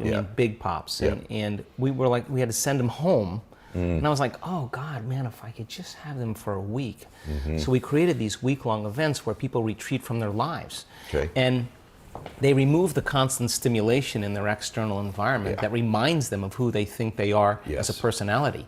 They separate themselves from the people they know and the places they go and the things that they do at a certain amount of time in their routine, mundane life. So we'll bridge a little quantum physics with a little neuroscience, a little endocrinology, a little epigenetics, psychoneuroimmunology. Those are all sciences about possibility. And I now know that if you can give people sound scientific information, and for me, that's the language. I know. And then if they can turn to the person next to them and explain it, you're not going to get off the hook. If you can't explain it, it's not wired in your brain. But if you can build a model and explain it, you're installing the neurological hardware in your brain in preparation for the experience. So the more you understand what you're doing and why, the how gets easier because you can assign meaning to it. So then if I can set up the conditions and the environment and give them the proper instructions and push the envelope a little bit. Yeah. And people who get their behaviors to match their intentions and their actions equal to their thoughts, they get their mind and body working together, they're going to have a new experience. And the experience then is not only going to enrich the philosophical circuits in their brain, because experience does that, but it's going to produce an emotion. Yeah. So they're going to start feeling more unlimited. They're going to start feeling more free. Now they're teaching their body chemically to understand what their mind has intellectually understood. So if you've done it once, you should be able to do it again. You have the recipe, you have the formula. So if you can repeat it, you will neurochemically condition your mind and body to begin to work as one. In other words, the body will start to learn how to do it as well as the mind, and you won't have to consciously think about it any longer. So it gets easier, right? So we follow that format, and the first couple days is that getting beyond your life, getting beyond your emotions. Everybody's got to do it, but if you just keep applying the formula, keep going, and I keep reminding you and keep building the model, I give them numerous opportunities to connect. Okay. And numerous opportunities to overcome themselves. Sooner or later, you're just going to figure it out. It doesn't matter, you're just going to figure it out. And when you do, then we start seeing now these incredible transformations and changes. And it's like a 4-minute mile. Yeah. Because I really think now, Ed, that evidence is the loudest voice. Sure. It is the loudest voice. And so we've got all the brain scans, we've got all the heart rate measurements, we got great measurements on immune regulation, how you can strengthen your immune system by thought alone. We have great measurements on that you could actually change your genes in 4 days, lengthen your telomeres, lengthen your life within 60 days, change your neurotransmitters, change the energy around your body, the energy centers of your body, and change all this stuff. And so that's the scientific evidence, but the evidence of people now is really the laboratory. So then what's the side effect of a person then who begins to make significant changes in just mastering that formula? Well, the side effect is a remission from a health condition. So we have seen not once, not twice, more than twice, blind people. Like that one lady had a stroke on the optic nerve, a nurse from London, very smart lady, and the lesion was on the optic nerve, and it created a blind spot in her visual field from 6 o'clock to 9 o'clock. So she can't see anything there, and so she lost her license. She has her own company.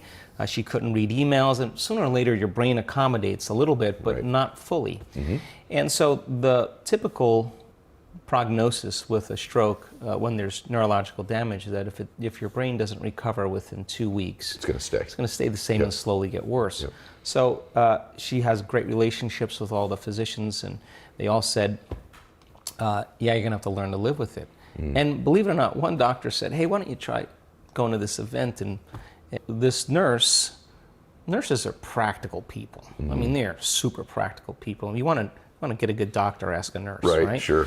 And they're just very, very practical. So she did the online course, she did both the courses, she read all the books, she did all the meditations, and she came to the event with the intention of learning how to live with her condition. It didn't occur to her fully that she could heal it. And she went because she wanted to start a nonprofit to help people. Wow. So she went with a doctor that recommended the work, and just a certain point in the middle of the event, she was doing a walking meditation on the beach with 1,000 other people there, and it occurred to her that maybe she should think about healing her eyes. So she went into the meditation in the same day.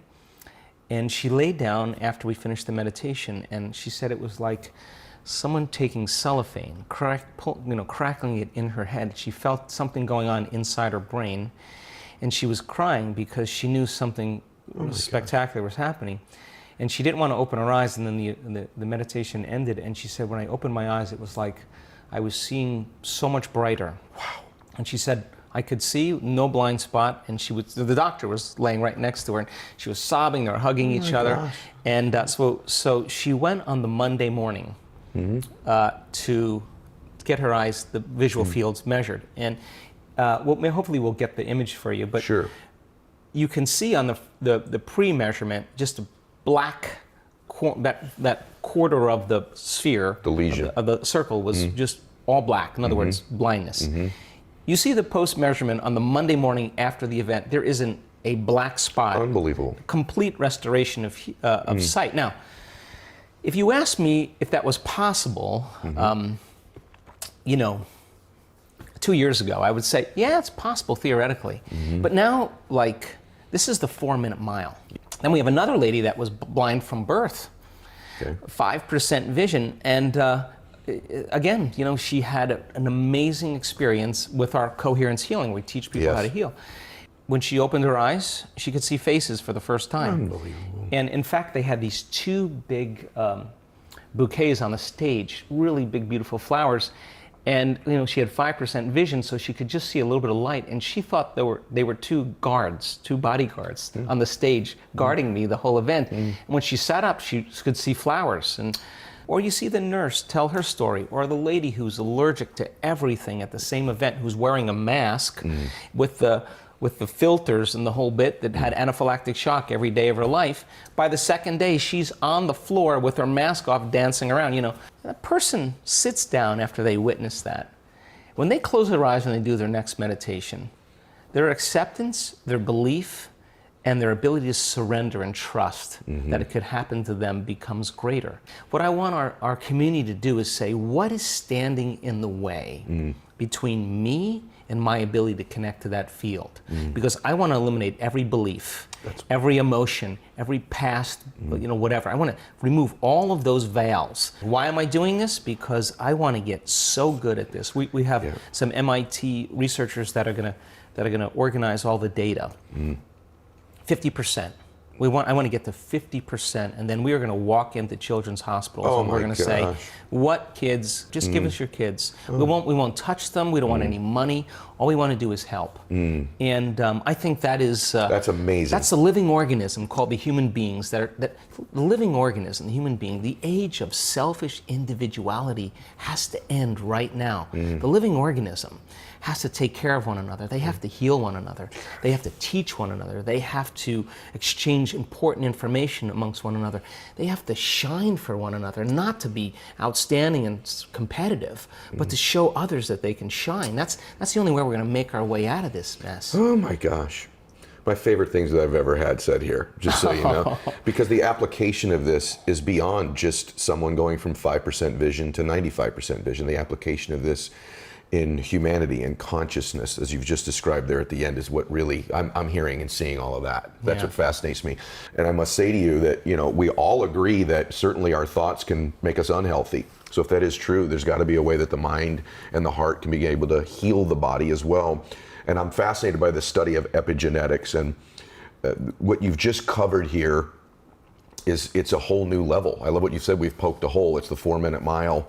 But the reason it's the 4-minute mile is because once the 4-minute mile was broken, 2 weeks later everybody was breaking it, because it was a new belief, it's a new belief. level of consciousness. So the evidence of all these amazing healings, and not only just healings, people are creating new jobs, new opportunities, new relationships, new mystical experiences that transcend language, where you just can't be Ed anymore. You know too much after that.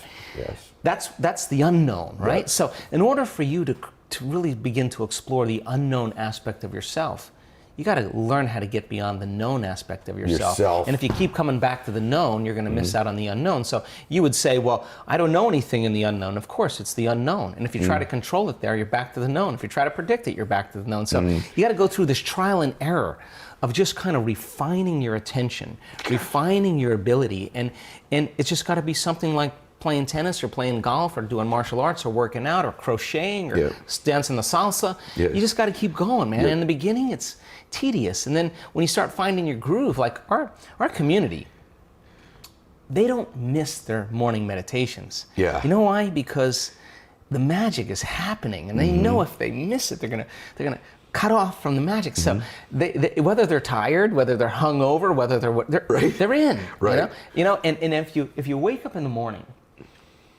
and you can't get your butt out of bed. You know what that means? It just means you can predict the feeling of everything that's going to happen in your life, and the body's resigned. The body's resigned. resigned. So then, when you went on a school trip when you were a kid, you woke up before your parents because you knew something new was going to happen. That's the body going, wake up. Wake up. It's something unexpected is going to happen. What happened to us, right? Christmas Day. Yeah. So why not, put in your time and then measure the effects of you at cause. I mean, become the scientist in your life and really start to experiment with it. Okay, let me change my energy. Let me just write down 4 thoughts that, like, it's too hard, I'll start tomorrow, this doesn't feel right, whatever it is. It's this person's fault. Just write those down and say, these thoughts, like Gandalf on the bridge. Yes. You may not pass today. This is the end. Yes. So then if you become conscious of those thoughts, now you're the governor of your thoughts. What actions, what behaviors do you want to change? Do you complain? Do you blame? Do you judge? Do you make excuses? How do you talk? Do you speak limited? Just pick 4 things that you're not going to do any longer. Yeah. What emotions get you in trouble? What are the emotions that you're addicted to too, right? That you're addicted to that keep you returning back to your past? Yeah. And if you don't know, close your eyes for about 30 minutes and just watch where your mind goes and watch your feelings and just say, okay, it's frustration, it's unworthiness, it's self-doubt, it's guilt, it's frustration, it's shame. Just become conscious of those and just review them in your mind so that you don't go unconscious them in your waking day. It's so powerful because, by the way, everyone that's listening to this is so awesome, because if you've been listening to my content for the last 3 or 4 months, we've been laying this foundation, and now I just bring you this master that takes it to a master class level and explains to you the scientific reasons that these things work. But I want to jump back in with you here on something, because I just want to do a couple basic application things for everyone here. These emotions that our body gets addicted to. There's a power, everyone, because I've experienced this in my own life. Everything that Joe's explaining here, other than healing my own body, I've watched them happen in my life from the standpoint of becoming something, and then these things are in my life rather than me sort of forcing them to happen. I mean, most people that have had any great things happen in life can define at least moments of their life where this is just a known truth. Dr. Joe talks so eloquently about the fact that, about this epigenetics concept is fascinating to me, but at the same time, you talk eloquently about only about 1% of us are predisposed to most of these negative ailments in our lives in the first place anyways. This is a misnomer. I mean, Troy's in better shape right now than when he played. I mean, I'm not exaggerating this. I'm not blowing smoke at him. Troy is, when you're a fit dude, I'm pretty fit, you notice it in guys, especially if they're over 45 or 50 years old. Troy is in magnificent, like shredded shape. What are some of your routines to do this? So you strike me as a dude now that I've met you. I bet you burn pretty hot. You're an intense dude. I bet you have a good time. Yeah. But that's true. That's true. You burn hot. You're an intense dude. So am I. And I admire that about you. I think you are the product that you claim to be. And those are the people I like to be around the most. Like, they live what they say as much as they can. Yeah. We all have these weaknesses in our life. So what are some of your routines? Fitness-wise, I know meditation's a big deal for you. Like, what does a day look like for you? Is it regimented, or is every day different? It's pretty regimented. I'd like for it to be a little bit different, but I know what works for me, and I just kind of I stick with that. I've always worked out with weights. And I follow some people on Instagram. I follow yourself on all the motivational stuff. But I listen to Mark Hyman. I've become somewhat of a disciple of his. Okay. But it was always, even when I retired, a lot of players will just be burned out on working out. Right. And then others go hardcore. I just kept doing it. And so I continued to lift 4 days a week. I was doing cardio.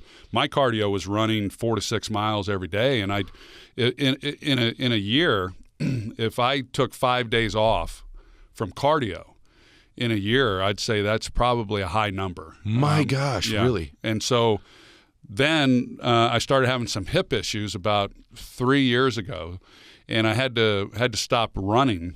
And now I do the indoor bike. So I do, and then with COVID hit, I knew that people were going to go one of 2 ways, and most people were going to really get in worse shape. Yeah. And I just, again, said to myself, I'm not going to be one of those people. In fact, I ratcheted it up even more to where then I had always been a good eater. I rarely would eat poor meals or have cheat meals.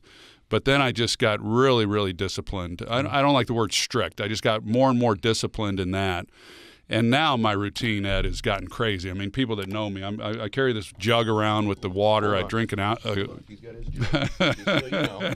Here's mine. Hey, we got the same Same one. exact jug, brother. Come on now. I love it. There we go. I love it. Yeah, no, I was drinking up to 3 gallons a day. You're peeing all the time. All the time, Yeah. and then I read that you hit a certain number, Right. it doesn't matter anymore, and right. so I said, well, that's a relief. So I backed off.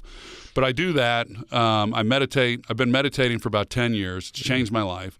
And then I got the cold plunge. I do the sauna. I do that every evening before I go to bed. And just about a month ago, I got red light therapy. Got the red light stuff going. But I mean, if I read about it, then I want to incorporate it. Yeah. And I've always been a good sleeper, but now I just will not relent on my sleep. I just make it an absolute priority, and it's the best I've ever felt in my life. By the way, I mean, all of those are my jam. I have the red light therapy bed. It's a great. I got a Theralite I just bed. started the red light about 2 weeks ago. Brother, it's awesome. By the way, one thing you can do too, that there's a setting on there for sleep. You have a Theralite bed? Do you know which bed you have? I've got a panel. You have a panel? Okay. Yeah. Because the thing I have can program it for sleep too, so my sleep's wow. actually gotten deeper. Just for the record, I was talking to Alex Guerrero a few weeks ago, Tom's trainer, and we were talking about cold plunge, cold therapy, sauna stuff. And I'm going to play with this. I'm just giving it to you. I can't validate this medically, but he did say that he does think some intermittent break from it, that there is an adaptation your body goes through. And so he recommended to me a little bit of a break, and then your body recalibrates, and the cold plunge and the cold therapy works a little bit better. Yeah. So I do that too. I do know. First thing I do in the morning is take a cold shower. And I haven't had a hot shower. Period. I haven't had a hot shower in probably 4 months since I started. Okay, with so the you cold are plunge. even crazier than me. You're crazy. Okay. Yeah, I haven't had a hot shower, but the between the cold plunge and the cold showers, it totally has changed my nervous system. Me too. I mean, in a really positive way. I would get anxious about things. I had some social anxiety. Really? And I don't want to say I don't have any of it anymore, but I don't think I have any of it anymore. I mean, I just don't feel it. I just don't. And I tell people, I said, it's the greatest thing in the world. And I've got 2 daughters that are in college. And I would mention to them I meditate back when they were in middle school and high school, and they've gotten used to this whole thing. I mean, they kind of laugh about it, but I don't push it on them, but I try to expose them to it, and they'll pick it up at their at their leisure and when the time's right. But I'm the same way. they work out, and that's always just that's been part of what they've grown up with. So I like that. I like that they've picked up on the lifestyle of working out. You meditate in the morning, Troy? When do you meditate usually? I meditate first thing in the morning. You do, yeah, too. after I shower. Yeah. One of the things, I don't know if you do this at all too, but by the way, I love that you have such a regimented routine. My confidence, I think, now that I look back on it, I think my confidence comes from the fact that I know I'm not going to get outworked. Yeah. And I know that under pressure, I have reflexively good habits that serve me when pressure's cranked up. I sense that with you too. One of the things for me, meditation was very difficult because I am wired pretty tight. And I'm always going. My mind's always thinking. And so meditation was this great gift for me. But one of the things that I've been doing lately with my meditation, I'm just curious if you do it since we're talking about it. I love focusing on my breathing when I meditate. I actually, you're supposed to empty your mind, but one of the things I do lately is I've been really intentional about feeling and sensing my breath. Like breath work is like the next frontier. So I've done the cold plunge, I've done the sauna stuff, I've done the training, I do the lot of the water, a gallon and a half a day. I'm in meditation mode. What's the next thing? The red light therapy. The next thing for me has been like breathing work, breath work. Have you done any of that? So my meditation, sometimes I feel like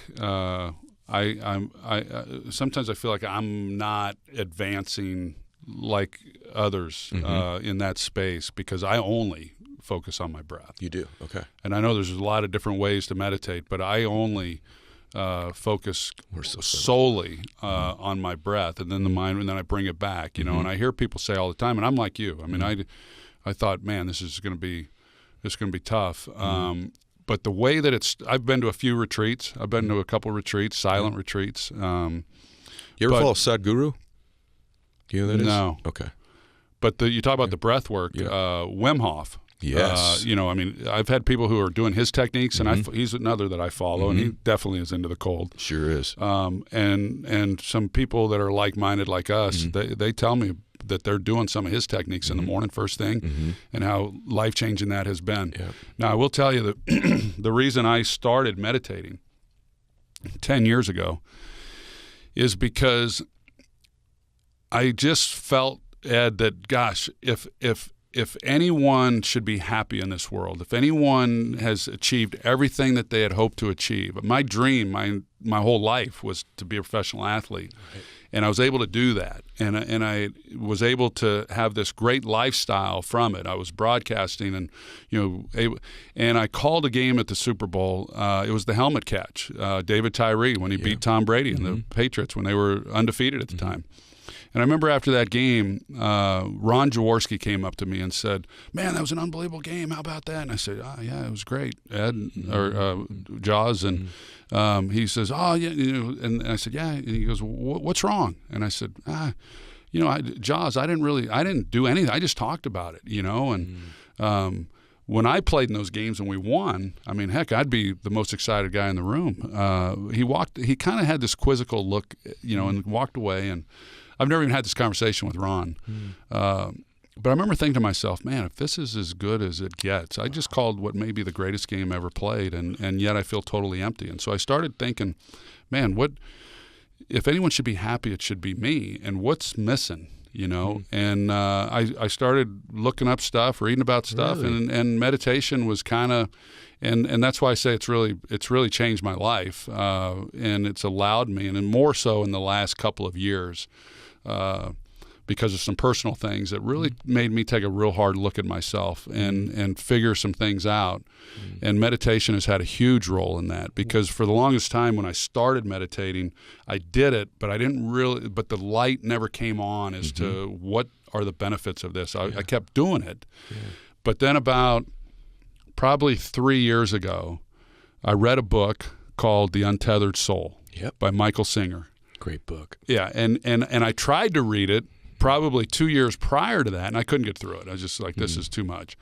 And then I read it 3 years ago, and whatever it was that was in that book, all of a sudden it just all became crystal clear. Wow. And it's changed my life. And so all this stuff, the water and the cold plunge and all that's great. And it's really the reason I feel as good as I do is because of what meditation has Thank you meant for in my life. saying that. Yeah. Just to meet you in the middle, same with me.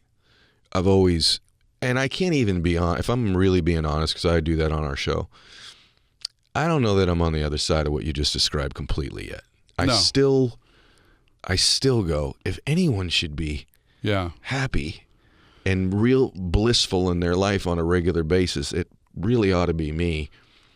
And I'm not enough. Now, I will say what you said. My faith and my meditation practices have enhanced it tremendously. But I still feel like in my case, there's several levels beyond it where I could be more present in the moment and just enjoy that moment more. That's what meditation's given me, is a little bit more of, okay, I'm in this moment right now, and there isn't another one. The last one I just had doesn't really exist. It's a figment of imagination, and the one coming after this doesn't exist either.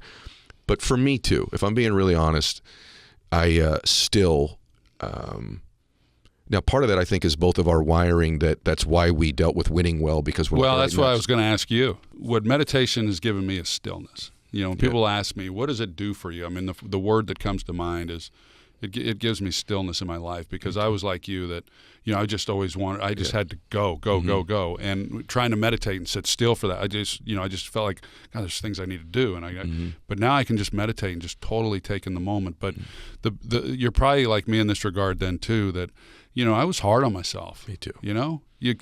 That it's crazy that you expect perfection. I would expect myself to be perfect. It didn't matter if it was playing football. It didn't matter if it was giving some speech, whatever it was. I just and it was crazy because there was no reason why I should be perfect. That wasn't even my field or whatever it was that I was so upset with myself about. But I was hard on myself, and so I've had to kind of work through all of that. I've done a lot of personal work, and I can see it. Yeah, so there's a lot going on there, and I'm thrilled that I found it in my 50s. I wish I'd discovered it in my 30s, but I'm really grateful that life hasn't passed me by without getting to this point. Yeah, I have a funny feeling, brother, that you're going to talk a lot more about this over time, and you may end up dabbling over in my side of things. I could see you really reaching a lot of people with this as the more and more you dig deeper and understand more about you and what you're doing. Already today, I guarantee you. We've done 35, 40 minutes so far. I can promise you the last 8 minutes is the part that people are going to be talking about. I think for me, also, I've pursued things so aggressively all the time in my life. A little thing meditation's done for me, and even just me reflecting and getting a little bit older, is I've started to allow certain things just to come to me. That I don't have to go get everything. I don't have to go do everything. Like I've surrendered a little bit of control and my addiction to outcome all the time, and just let a little of it come my way. And I found it does. And it's the things that make us successful in one area may produce external results, but can produce internal turmoil. And there's just this nuance in our life. Like if I let go of all of my wanting to control things, all of my perfectionism, all of my drive, and all of my being hard on myself, I probably wouldn't have done some of the things I did. But it's the dosage level. Wouldn't you agree? Totally agree. It's the dosage. Totally agree. Yeah. I mean, I did a podcast with a former teammate of mine a few years ago, and he talked about how tough I was as a leader and demanding of my teammates, and it made me cringe because I don't feel like I'm that person today, at least not as intense. I'm still intense, but not as intense. And I told him, I said, I think I would have been a different teammate if we were playing today. And I cringe when I hear you say that. And he was like, "What are you talking about? That's why we were able to do what we were able to do." And so I've had this conversation with others, not on a podcast, but I've had it with others, and they say, "Yeah, but that allowed you to do what you did." So I totally understand what you're saying. Yeah. But one of the main reasons I do it is I want people to experience more bliss and more peace in their life.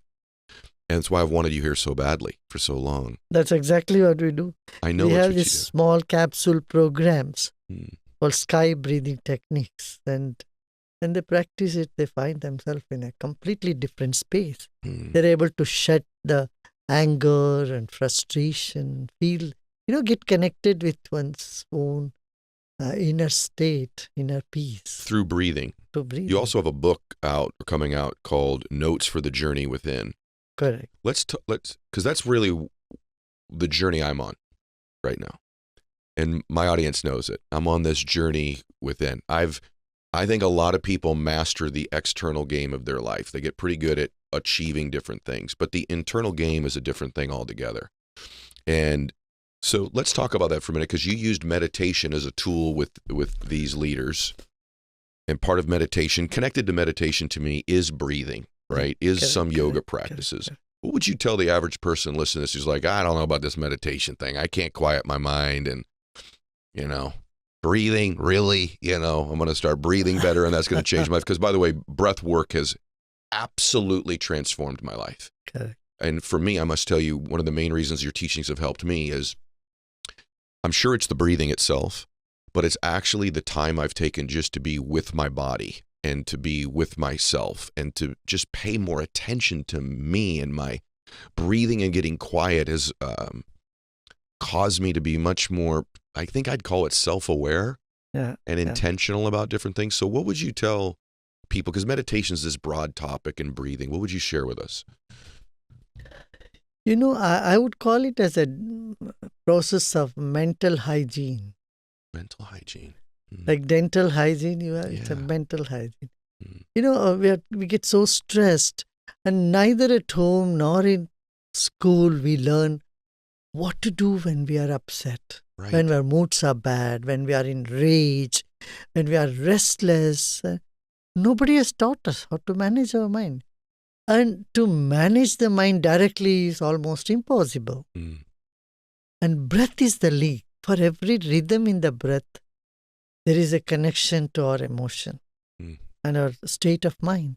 So breathing in certain patterns, certain ways, can help us to come out of the despondency we feel with our own moods. Really good.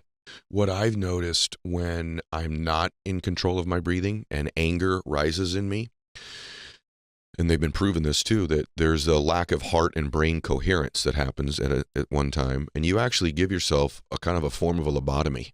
When you're very angry and your breathing isn't being regulated, you're not paying attention to it, you actually give yourself a lobotomy. You don't process information as well. You don't make good decisions. No, yeah. Correct? And that's what you mean by this hygiene. It's cleaning the system to some extent. Correct. And the breathing and meditation brings clarity in mind and focus in our awareness, in our attention span. Today what we see is a lack of attention span in colleges and schools. Our attention span is reducing day by day. Breathing and meditation help us to get over this attention deficiency syndrome. And there is more intuitive ability that comes up within you. You become more creative. And this is what you want, whether you are in business or in academics, all that you need is an intuitive ability, force from within. This is why you're brilliant. Let me tell you, I want to elaborate on that. Can I add to what you just said and acknowledge it? So what my breathing and my meditation work has done for me is my attention span has increased. And what I noticed with me, it was odd, like my paying attention to things that were always there that I didn't. And this may sound really corny, but it led to business success. So let me tell you, as I started to do more breath work and more meditation work, my ability to pay attention longer has increased tremendously. And I didn't realize how quickly in a day I go, oh, let me check my phone again. Oh, let me see this. Let me turn the TV on. I didn't realize at 52 years old how much my attention span had shrunk. And it sounds funny, but I started to notice, this sounds funny, everybody, but listen to me.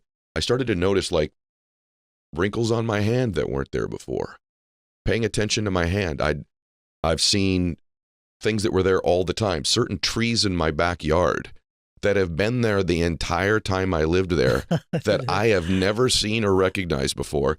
I've noticed the beauty in these trees.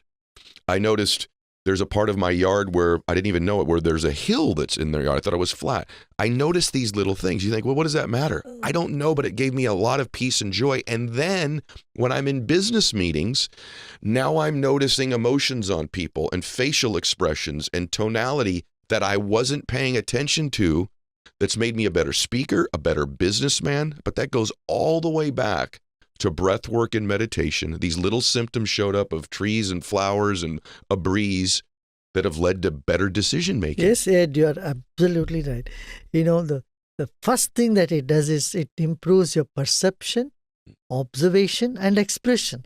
You'll be able to express yourself much better, much clearer to people. That's one thing. I mean, the communication breakdown today in the world is because of this. Lack of expression and lack of understanding of the others. All these benefits happen. There are 100 benefits, There are. Established evidence-based benefits on this. Can you imagine if every world leader of every significant country meditated 30 minutes Oh, a day? we'll have a wonderful... Can you imagine? Let me ask you this. What do we get wrong about meditation? Is there something that culture gets wrong about it, that they don't understand, that's a mistaken belief system about it? I don't think any religion or any faith-based organization opposes meditation. No? Meditation is getting connected to yourself. That makes your prayers deeper. I have a comparison between prayer and meditation. Prayer is like, God, give me this, give me that. Meditation is, oh, here I am ready to listen to you. What do you have to say to me? That's so good. Do you know that my dreams have become more vivid and clear also at night? I just want everybody to hear this. And I'm telling you, this isn't foofy stuff. I mean, it's foofy stuff, but it's also business stuff. It's life stuff. What you just said about your ability to express yourself and to communicate. Now, since you use the word self, let's go pretty deep here, because there's other stuff I want to ask you. So you said self. What is self? I've heard you say you are not your body. You are not even your thoughts or your mind. So who am I? What is self then? If I'm not my thoughts, I'm not my mind, and I'm not my body, what and who are we? We cannot say I'm just my body. I'm not just my thoughts. I'm not just my emotions. You cannot say I'm not the body, but you can say I'm not just my body. Not just, okay. I'm much more than the body, because body is changing, but there is something in me is not changing. Our thoughts are changing, emotions are changing. There is one aspect in you that is a reference point of all changes. Without that, you can't even notice changes. Right? Right. You can't say I have changed unless there is somebody inside who has not changed. Yeah. Right. Right. Right. Okay. Yep. So change can only be noticed with a reference which is non-change. And this non-changing aspect inside of you that doesn't die, that doesn't, age, and that source of all energy is not an entity, but it is a field. It's an energy. Mm-hmm. Mm-hmm. And with this reference in life, our other activities, our emotions, our dealings, everything gets a good foothold. They become very stable. The glimpse of your non-changing entity or aspect inside of you can make your life so much more stable and powerful and focused, and and can give impotence to your activity, your dynamism. Do you think that that's why I want to ask you this, because this is recent work for me, like call it a year that I've been doing. I've noticed that things that used to make me very worried or very angry or give me great anxiety or trepidation. Doesn't do anymore. It doesn't do it anymore. Or at least it does it a lot less. Is that a product of this? Absolutely. Do you have that? So you're right on the dot. Yes. Yeah. You may get upset even now, but that doesn't stay too long. Right. Even you may get angry, you may shout something, but, it doesn't just touch you, it doesn't sink into you so much. So there is a part of you which remains very blissful, calm, steady, and, serene. You're right. My faith has always given me a great deal of comfort. I'm a Christian. It's always given me a great deal of comfort and perspective. But my breath work and my meditation work has given me a perspective and calmness that shocks me. Because what you said about me, I've always thought, you know what? I run a little hot. I'm just a wound up guy, and I've found that actually I don't think that's me. I think that was a program I was running for years, that I almost became addicted to these emotions of frustration and anxiety and worry and sprinkling a little anger from time to time. That was kind of my cocktail of my emotions. And I find lately it's more like gratitude and bliss and peace and perspective. Correct. It's changed. No, you're right. This is what even, what Jesus said, the kingdom of God is within you. Unless you become like a child from within, getting into that space of innocence within you, you can't get to the kingdom of my Father. Do you do anything to center yourself? So you flew 18 hours last night, at least, plus the drive, plus this, plus that, plus it's LA, you're driving to me today. Is there anything you do before an interview like this or a moment like this or a day that helps center you? Is there something specific that you do? No, I don't do anything, any of. Honestly? Yeah. It's just your state of being now. Yes. When you keep doing something for some time, and then it becomes very obvious in your nature, and you don't need to do anymore. But you do believe in karma, and your definition of karma is something I had not heard before also. I thought karma was like, I do something bad, it's going to come back around and get me. I do something good, it's going to come back around and bless me. But I don't give it away, but you define karma as what? See, karma is the impression in the mind. Okay. Karma has three connotations. One is it's the impressions, and then it is the tendencies, and it is the fruit of the action that you have already executed. Okay. So action is also called karma. Action is karma. Yes, That correct. was the difference for me. What do you mean when you say that? Because that was the difference. That action is karma. There is a term called karma yogi. Means you are putting your 100% and not worried about the result. That is karma yogi. Hmm.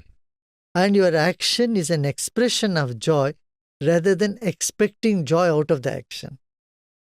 Wow. Can you say that again? Say that again. See, usually you are doing a work to get joy from that. Yes. Instead of joy as a product of action, now here joy as an instrument of action. You are happy and so you do it. You know? Those are the people that I remember in my life. Those are the people that, the reason I wanted you to say it again, the people that I have recollections of that made impressions on me, they are joyful in their actions. Yeah. Not trying to get joy from the result of their From actions. the result. No, you put your 100% and your action is out of joy. Yeah, I think about watching Michael Jordan dunk a basketball with his tongue out, and he's about to dunk. He's just in such bliss as he was doing what he did. Yes. Or a great artist playing a song and they're just lost in it, right? Or a speaker on the stage, or an incredible school teacher teaching a lesson, or a mother with their baby. Yeah, you love what you're doing. Right. And you're not expecting some result out of it. Yeah. Even if you expect, that doesn't matter. But it's an expression of joy. That's what I meant earlier when I said separating from outcome. Not being so caught up in the end result as the payoff. Correct. And I think there's actually studies now in the brain that say even when you get to the payoff, that the dopamine in your brain actually crashes when you get the reward. That the actual dopamine spike, the joy in your brain is actually in the process and journey of getting there. Action, right? They've actually measured it in the brain now. So it's how right you are. You also talk a lot about intuition and intuitive power. And I used to not rely on that. The Bible even talks about discernment as a gift, right? And I used to fear my intuition and not trust it and think, no, I've got to research this or know it. But people that I know that, frankly, make great decisions in their life, they tap into their intuitive power. And you believe that we all have intuitive power, correct? Absolutely. Every single person, even animals do have intuition. In fact, they're even more intuitive than human beings.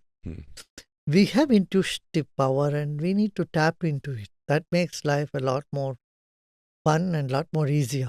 How do you do that? By just listening to that whisper, that voice in your heart, in your head? For that, you need to have clarity in mind. If your mind is all with buzz of too many things and worries, forget about intuition. Again, here, breathing and breathwork and meditation helps you to connect to that deeper self inside of you, which is not changing.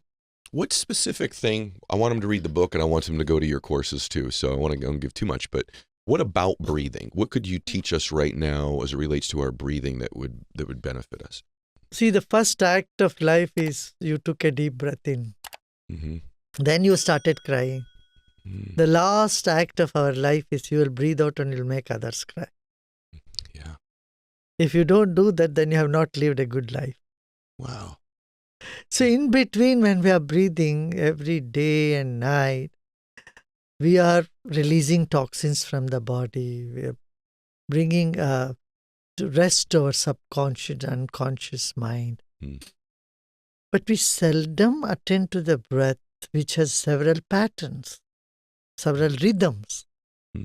So by attending to the rhythm of the breath, or breathing it in certain rhythms, sets the clock in its right perspective. No point in having a clock showing Eastern time here in West Coast, right? Or giving a time of Israel in sitting in USA. So you need to set your clock to the current position where you are. It's really true. Like that, our mind, our body, our breath, our intellect, our memory, all these 7, our faculties, inner faculties, gets into rhythm. Mm. Mm. And so we are in the present moment. That's what breathing's done for me. Focusing on my breath has brought me to I had a hard time just getting quiet, emptying my mind. And when I started to focus on my breath work, I realized I'm right here, right now. And it's easy. Yeah, and it's easy. It is so easy.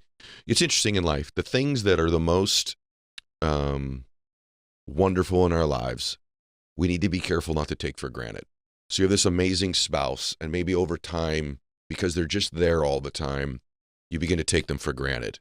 Or, you have children in your home. Parents can relate to this. And boy, then when they leave, you just go, I hope did I take it for granted when they were here? And breath is like that. Breath is with you all the time. And because it's with you all the time, don't you think we just sort of take it for granted that it's just there and it's not that big of a deal? Correct. You agree? You're right. Yeah. If you could see his face, he really agrees with me right now. So that's a good thing. Evidently, I've made a very profound point, which I love to hear. Okay. I'm going to get some good stuff on top of this. You say confusion is a temporary state. And I think that so many people in the world right now, they're confused. What's going on in the economy? What's going on in my own life? Am I really pursuing my true purpose? And people just, I feel like pain is temporary also in people's lives.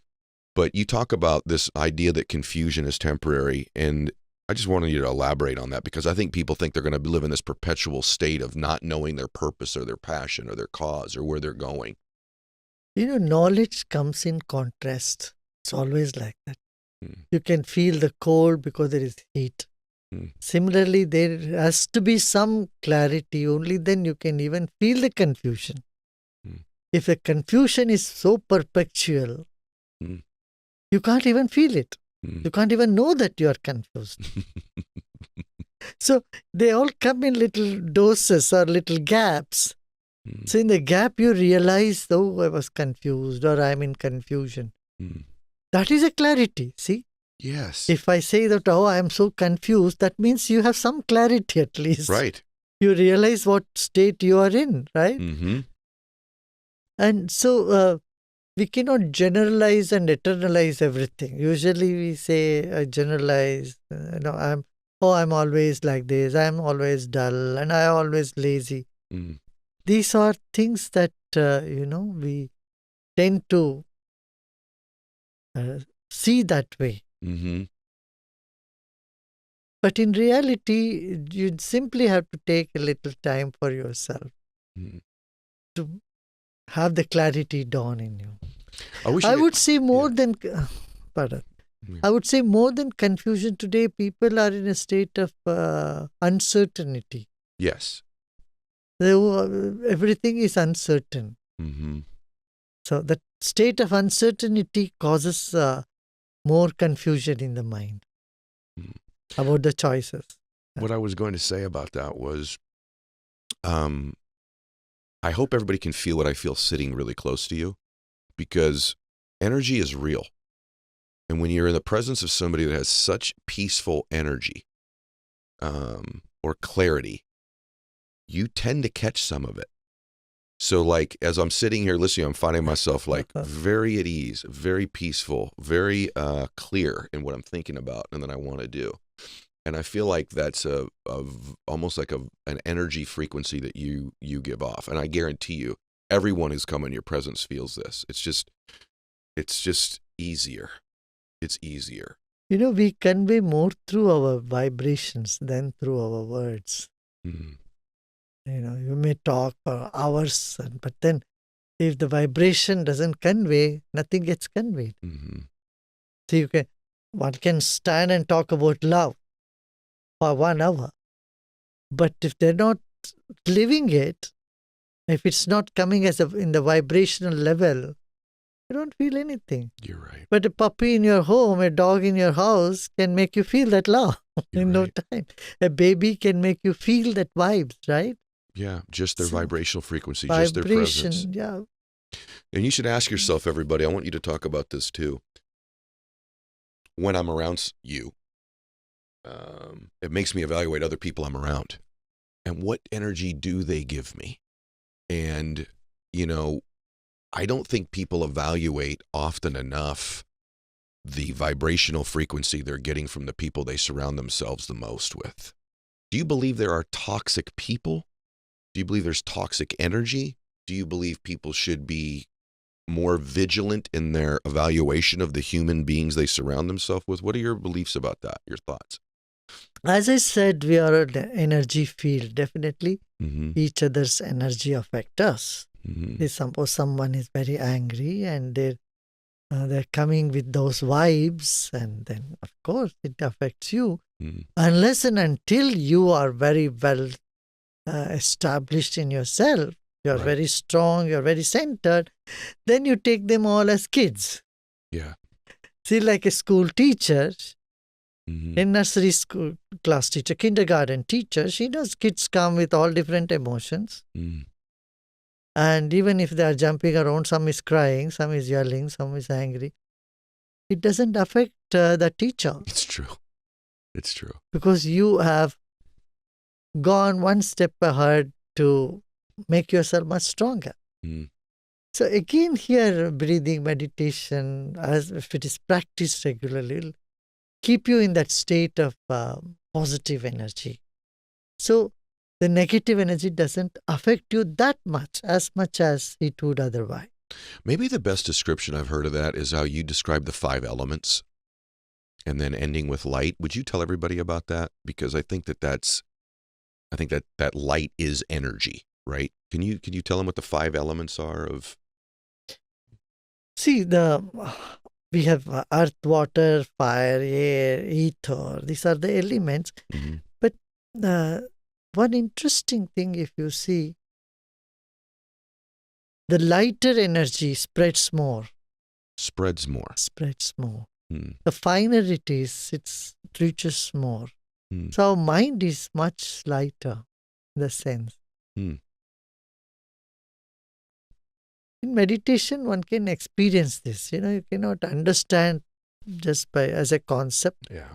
but as an experience, you can get it if you sit with a teacher or learn or practice it.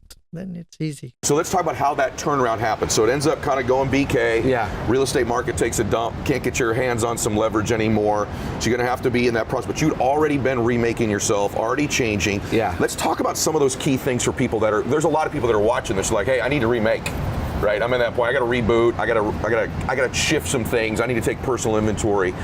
Both of you and I are meditators. Both you and I are people that really believe in energy.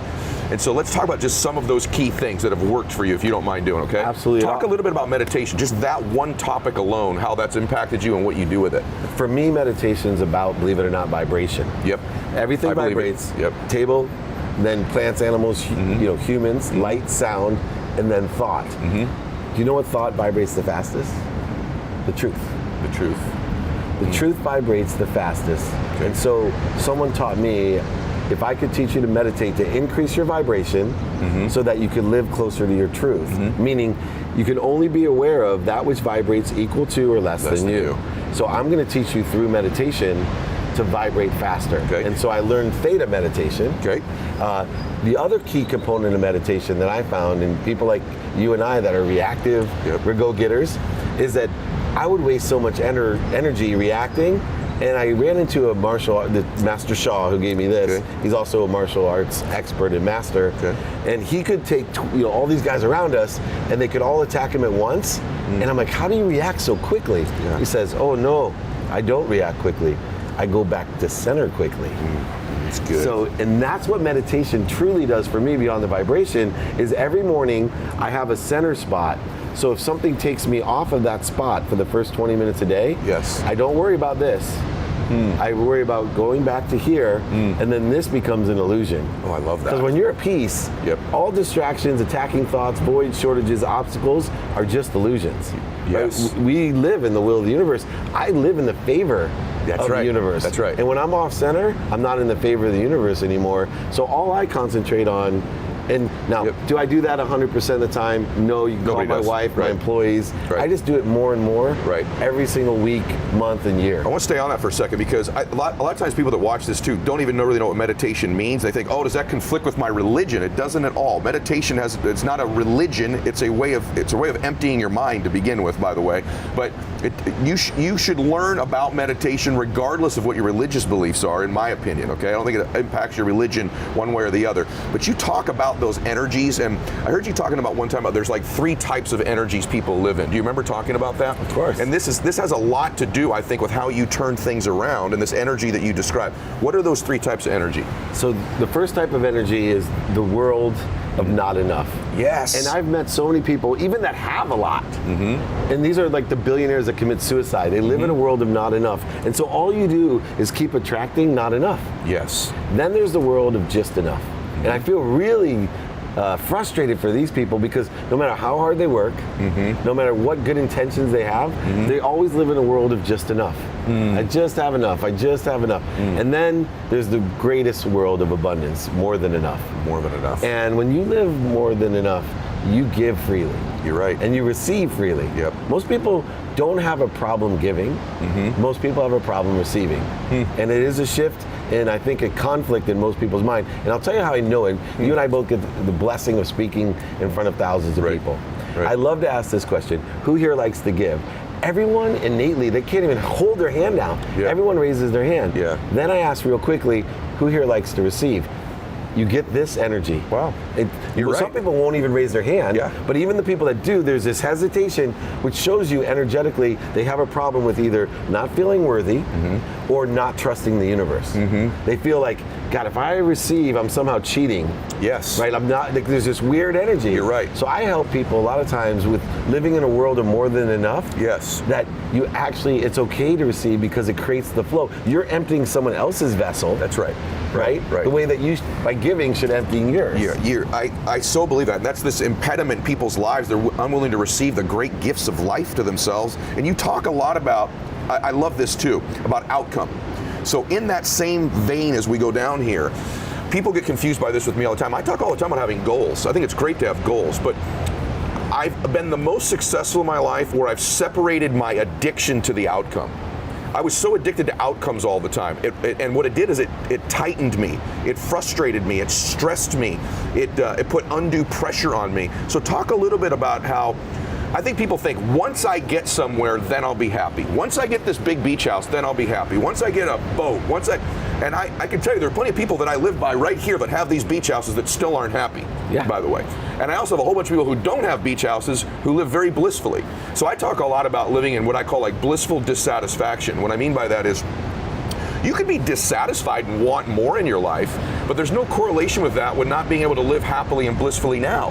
In other words, my bliss isn't attached to an outcome in my life, right? Can you talk about that from your perspective? So I think of anyone I've heard discuss this in the business space, because remember, this is someone who's on multiple occasions brought lots of abundance and wealth into his life over and over. Not just abundance, but created it for a lot of other athletes, a lot of other people around him, a lot of business partners. So he understands this principle. It's something you really need to listen to right here. So talk about that for a second. This is a critical point because we're goal-oriented people. Yes. Right? We played sports. You know, it's all about winning. Yep. And so what I used to do is I detach. Once I graduate high school, I'll be happy. Yep. If I get a scholarship to college, I graduate.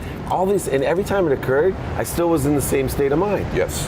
What I learned to do was detach the happiness, this bliss, from the outcome. Now, the difference is most people get concerned like, well, how can you be motivated without an outcome? No. I have outcomes and I pray every morning. This is a truly abundant thing. My first prayer every morning is, may God put in front of me 10 people that I can help. That you can help. That's that all. You can help. That I can help. And I've shifted the paradigm of value, understanding outcomes and happiness. So I used to, and maybe you'll understand this, I'm a great salesman. You are. I can oversell, back end sell, and lie to you. I can cheat to you. I've done it when I was in my 20s. I would shade the truth. You know, I sold stuff. Sure. And It didn't make me feel good. And Yeah. what happened was I created a void for me to fill all the time. I'd make you promises, and I'd live on this premise, I'm going to exceed everybody's expectations. That's Yeah. my goal, right? Yeah. From the Yes. start. First of all, talk about bullshit. Yes, right. How many times have you actually, Right. in a business deal, Right. exceeded the other party's Right. expectation? Right. Very rarely. Very rarely, especially if you've set those expectations artificially high. Which I did. Right. The way you exceed it is by not setting them. Right.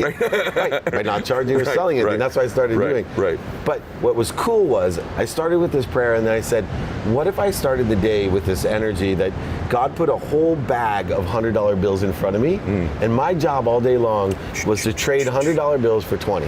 So whatever I did was I was going to provide value. Yep. As a father, as a husband, Yep. as a business partner, as a partner, as a philanthropist. And just, you'll see, I ask everyone either unconditionally, how can I be of service? You do. You said it to me the first time we spoke. How can I Yep. be of service? I mean it. Yeah, I know you do. And I know that that's my biggest blessing. I'm not lazy. I No. wake up at 4 a.m. Yep. I work really hard for Yep. others. Yep. But I also, when I work hard for others, I have my intention, my focus on what I want. Yep, stay on that for a second. So Yeah. the power of what you're talking about for me is the intention part. So I want you to talk about intention, because the power of over-promising and knowing you're lying when you say it, you know your intentions weren't pure when you say it. There's a power to just knowing what your intent is. That $100, that give $100 to take $20 is an intention too, that I think gives you, I think it helps you, I want to get too technical with everybody, but it actually helps you vibrate at a faster and higher level. Talk a little bit about the power of that intention there. Yeah, well, I was taught by Wayne Dyer. Yep. I think Yep. you study as Yep. well, Doctor. Yep. So there's a field of intention. And I have a kind of steroid version of what I learned from Dr. Dyer. Okay. And I believe that intention needs to be consistent every day. Okay. Persistent without fail, without quit, and enjoyed for the pursuit of your potential, a higher vibration or the truth. Let me put this into context. If, for example, I can give everyone a gift. Say thank you is the best intention that you can have. It gives you perspective, makes your past awesome, your present better, and your future brighter. 2 words, thank you. Right. So I tell people, make an intention of yours to be grateful. If you get stopped at a life, say thank you, because the universe is unraveling something and saving you, Yes. not slowing you down. Oh, I love that. Right? So I need that one. It's awesome. Yeah, I love that. And so I live in this intention. Now here's where you get, where people lose. Your body has cellular memory. Proven. Your mind has neural pathways, and your DNA has a memory and an energy. Yep. That's your core energy. If you don't do something every day consistently, this is what happens. The power of intention has an accelerator of exponential results. Meaning, if I want to be grateful, I do it day 1, it's X to the first power. Day 2, to X to the second, X to the third, X to the fourth. Now I go get wasted, stay out all night, and I'm an egotistic narcissist who think of others. Now it's X to the 0 power. I've now zeroed out those other days. Now I start over. Yeah. What happens at the end of the month is I sit there and go, wow, I did this all month. This is the way the human mind works. Yes. And I'm like, why don't I get the results that Dave gets? Yes. Well, because you zeroed it out 3 nights. Yep. Yep. And I'm getting to the 31st power. You're exactly right. And it's the same thing why people, they're 99%ers. They don't realize how the body, mind, and soul works. It exactly happens, by the way. The easiest place to see this is like with working out or diet. Right? Those are the 2 of the easiest places. Don't you agree with that? Well, and for me, Yeah. I'm living proof because Okay. I work out X to the 31st power. I Okay. do not, I'm gonna have to leave here at a certain time because I go to Stark and they're gonna train me. There you go. And I had to drop my ego to realize I need a trainer. Yes. Because I was Yeah. still stuck at 25. Yep. Doing chest drives back and by his legs Right, and shoulders. right. Well, for me, I travel so much. Yeah. I zeroed myself out. Yeah. 2 days ago in New York. There you go, right? And I know it. You know it. And when I don't, I hold about 10 extra pounds right now. Okay. I'm good cardiovascular shape, Yep. but I'm carrying 10. Carrying it. But you know why? Yeah. Because every month I'm zeroing You're myself zeroing it out. just 2 or 3 days. This is I'm watching my diet. Yeah, by the way, I love this. This is huge for people to get. It's like, because you meet people that go, I'm doing it all. I'm like, no, you're not. You're missing the 1%. That 1%, I love what you said, zeroes you back out. It's a zero effect. It's a zero factor, which also is important to know. That's why what you commit to doing needs to be something that's doable and consistent. People overpromise themselves. And the reason you lose self-confidence, I say all the time, is lack of self-confidence is the lack of keeping promises you make to yourself consistently, right? And it's because you overpromise yourself just like you overpromise the sales deal. Yeah. You're doing it to yourself. Genius. So you got to do the 30, whatever the workout is, select that you can do, whatever the diet is, or the phone calls are, or the meetings are. It's got to be something that stretches you, but that is actually doable, that you can do consistent, so you don't zero out. Love this. Yeah, and the advice that I had was given to me while I went to the gym that I went to, because I wasn't getting results, is they said, we're not going to give you anything to do that you won't do the rest of your life. Perfect. And it gave me shivers. I was like, perfect. It makes my life easy, brother. And when people tell you about these weird diets, don't you cringe? I do. I'm like, how are you going to do that? You're never going to maintain that the rest of your life. Or people ask me, hey, you're in really good shape. Like, what do you do? Work out like 2 hours a day, 7 days a week? No, I do something I can actually do forever, right? You're 100% right. The other thing people do that I love that you talk about, I love this, by the way. I knew we were going to have more stuff than I can get in than I want, but I want to keep going.